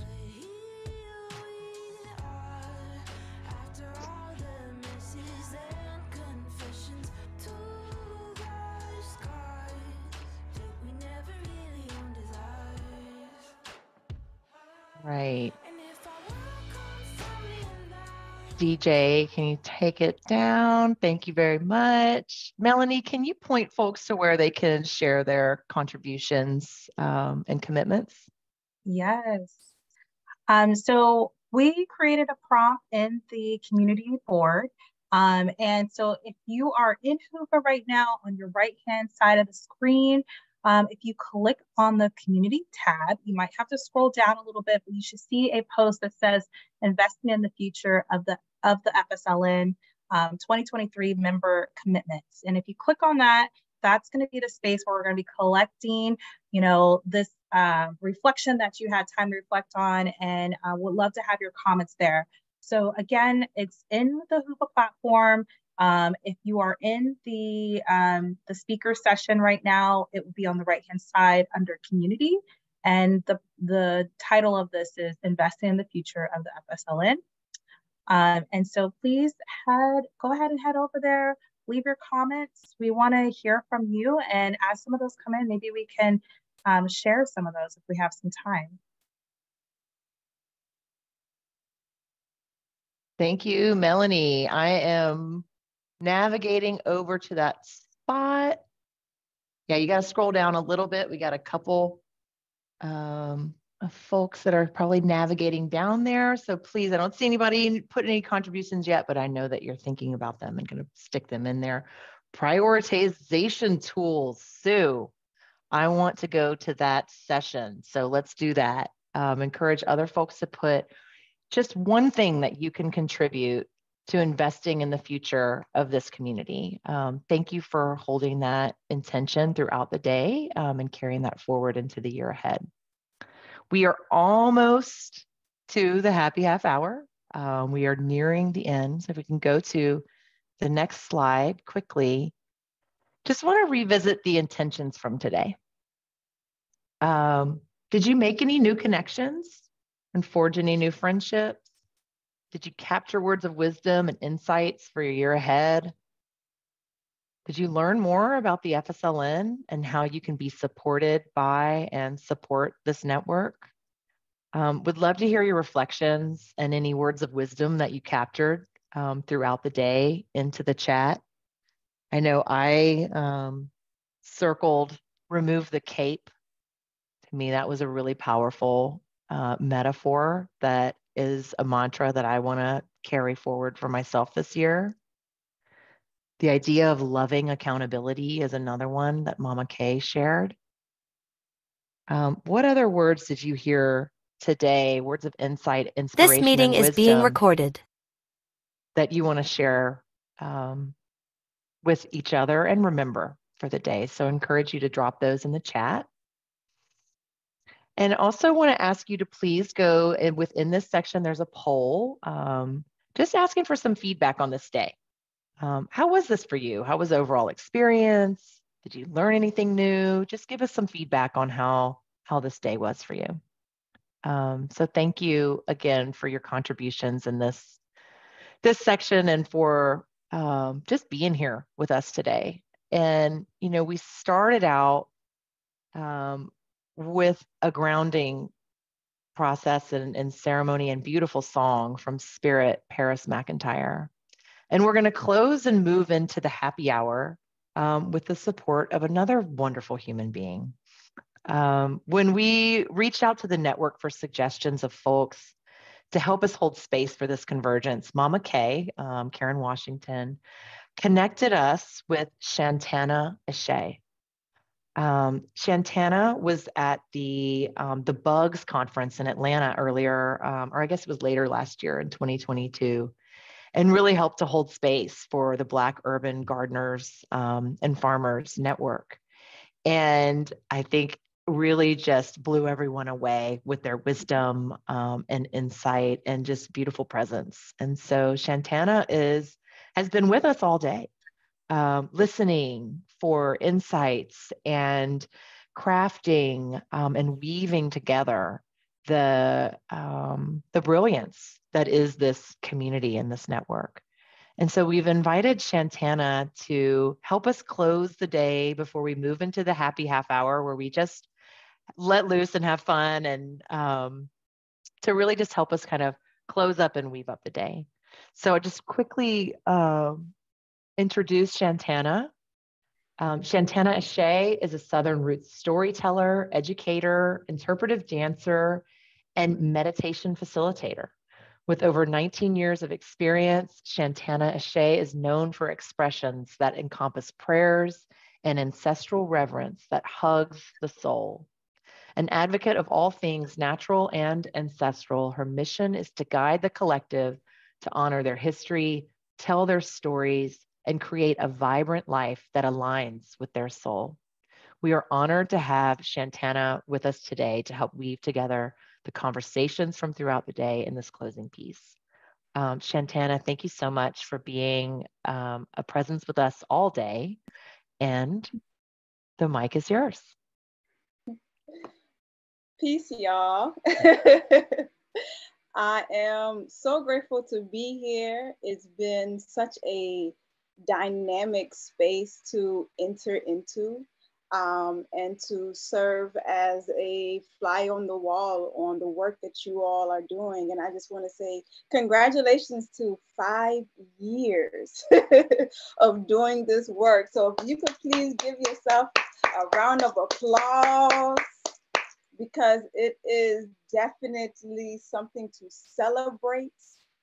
It's something to hold dear into your heart. The amount of people that you're able to gather, the information, the knowledge, the people that are willing to show up and represent the organization and represent the work, I think speaks a lot about the core mission. And so I'm so honored to be here and to get an inside look at what y'all do, who y'all are, what y'all represent, why y'all do what it is that you do. And so I want to take a moment to allow us to center into the entirety of the space that we've held, right? And so as someone who is really big in prayer and meditation and reverence, I think it's always good to reflect onto self and to be within your own breath. And so if I can have each and every one of you to take a moment to close your eyes. I want your feet to be planted as flat on the ground as possible. And I would like for you to take a deep breath in. Take a deep breath in. Hold it and slowly release. Take another deep breath in.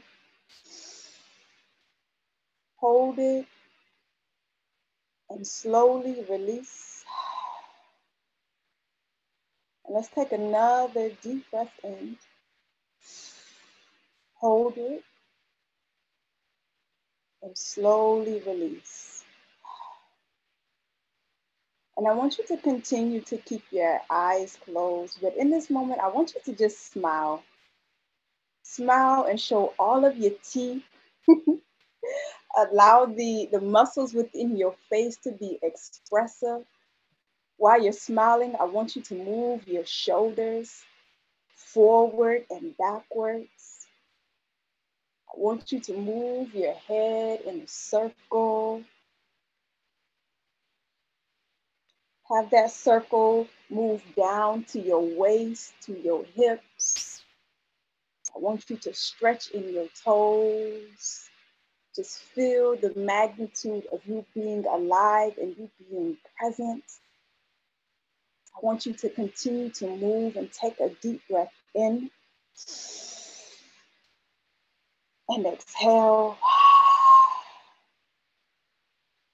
And I want you to center in this idea of being connected to a community that has grown, that is flourishing, that is prospering for 5 years, and is going to allow that energy to move forward. And I want you to continue to keep your eyes closed. And I want you to think about the way in which we came into this space, very grounding. We came to this space with intention. We came to this space with sound vibrations. We came into this space and we experienced Skillshare conversations. We experienced a panel that had different generations, that had different backgrounds, different outlooks on life. We navigated a new technological platform. So we are expanding what our reach is. We are expanding how we are showing up in this space. And I want you to continue to keep your eyes closed. And I want you to just breathe.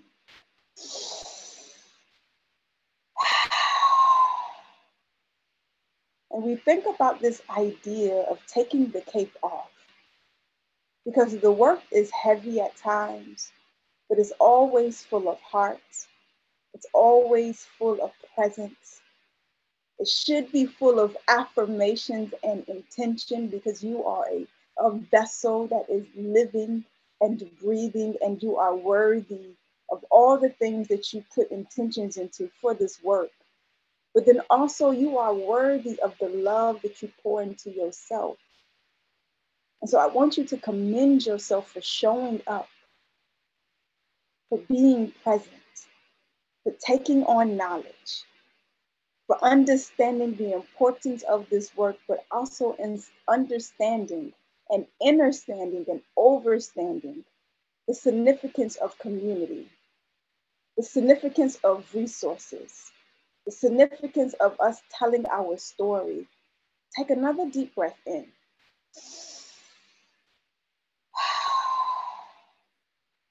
Some things I would like for you to reflect on as we end this day and go into the happy hour is the authenticity of what allowed you to step into this space.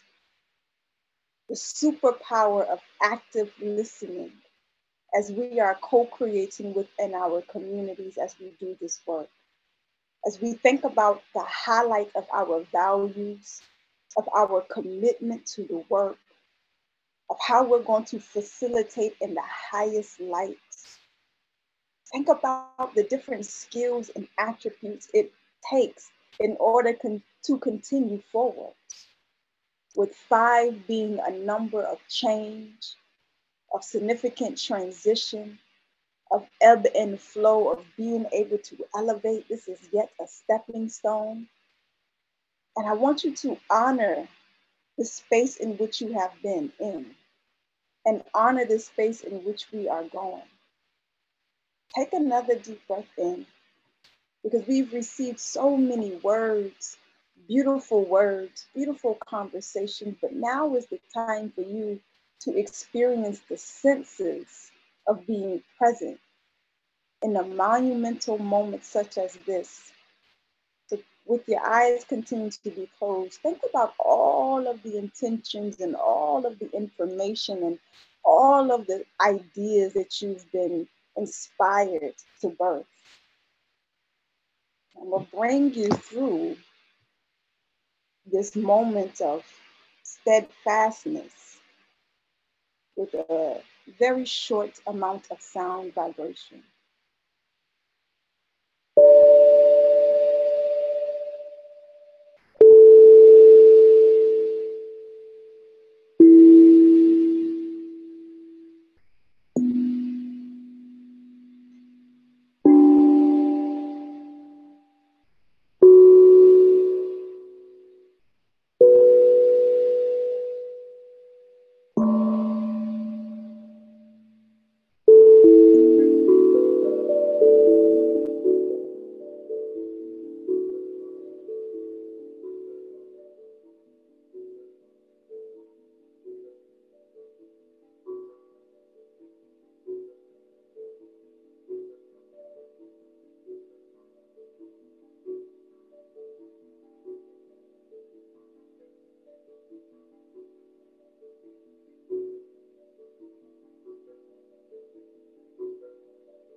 I want you to take another deep breath in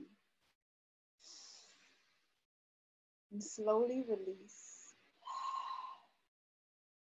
I want your face to hold that smile that shows all of your teeth. And I want you to take your arms and I want you to hug yourself.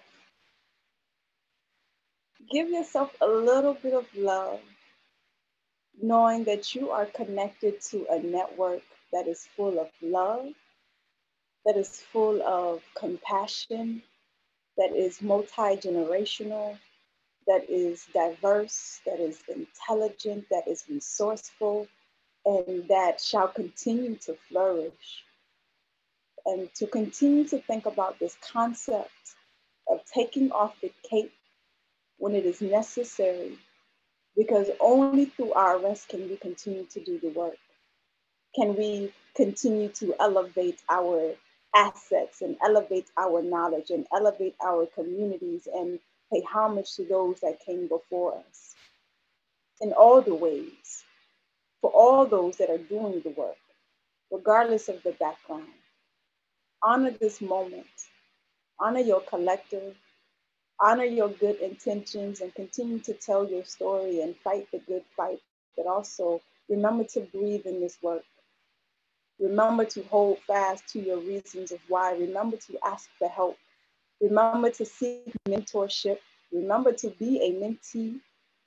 Remember that this is what you have chosen for yourself because you are called. And you are simply answering the call alongside others that are answering the call, and you are not alone. So thank you for your contribution. Thank you for your work. Thank you for your joy. Thank you for your perseverance. And thank you for your beingness.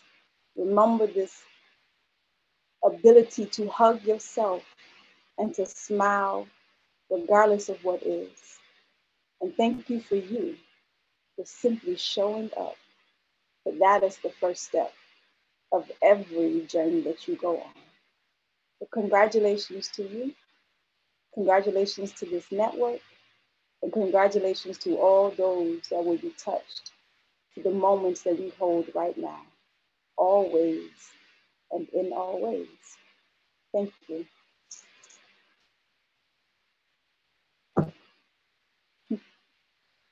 Ashe. Ashe. Shantana, thank you. There's no words to follow with that. So everyone just soak that in. We are concluding the formal aspects of our first annual FSLN virtual convergence. We're going to be moving into a happy hour in just a couple of happy half hour in just a couple moments here. Just thank you all. Thank you, thank you, thank you. If you're not able to join us for the happy half hour, just know that you are loved, you are seen, you are honored, you are part of this community. We are all a part of this community. And we will see you soon. Let's take a break, go grab a beverage or a snack. And we have Arlo Bush and Eva Moss who are going to be carrying us into a happy half hour for the next half hour. So see y'all in a few minutes. Blessings all.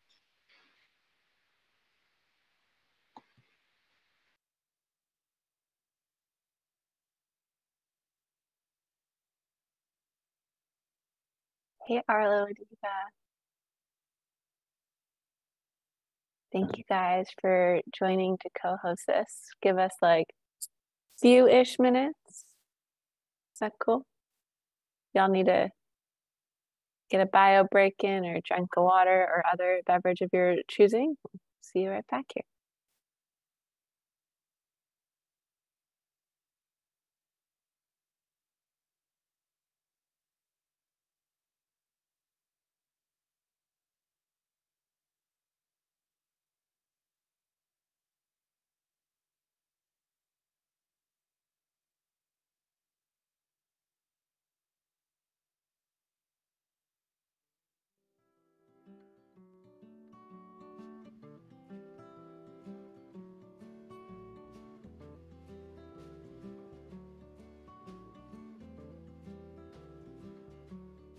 When I'm in the woods, I know what to call you now. When I'm in the woods, I know what to call you now. Hey, mama, whoa. Hey, mama, whoa.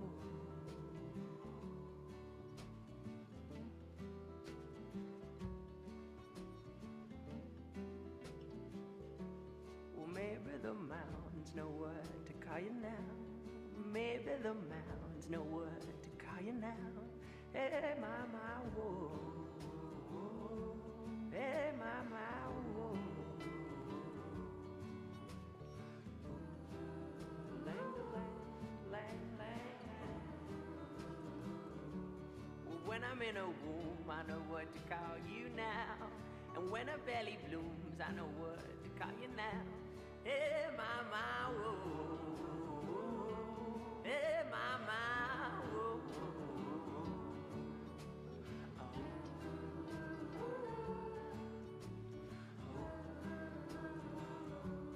Well, I didn't say Marie, I know what to call you now. Swimming in the sea, I know what to call you now. And when you swim with me, I know what to call you now. When you're under me, I know what to call you now. Hey, mama, whoa. Hey, mama, whoa. Hey, mama, whoa. Hey, mama.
All right, should we get this happy half hour started? If you're there, feel free to turn on the camera. We're gonna stop sharing slides soon and try and go for it. We don't need those up. We just need our beautiful faces on the screen. Gonna try and perfect. I think we have you both as co-hosts here, but welcome back to the final Zoom session of the day hosted by the Food Systems Leadership Network. Thank you all for spending so much of your time with us throughout the day, and hoping that the next 25, 30-ish minutes are just like fun and relaxing, and we can get a few laughs going.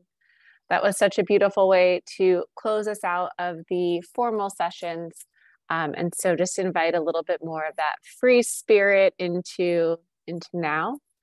I'm going to hand this over to two of our FSLN network weavers, Eva Moss and Arlo Bush, who are going to lead us through some fun games and let us have a good little happiest half hours. And if y'all need any help, I'll be here to help with some tech stuff, and we're just gonna have some fun. So take it away, you guys. Thank you both for bringing your creativity and sharing it with us. I know it's going to be great.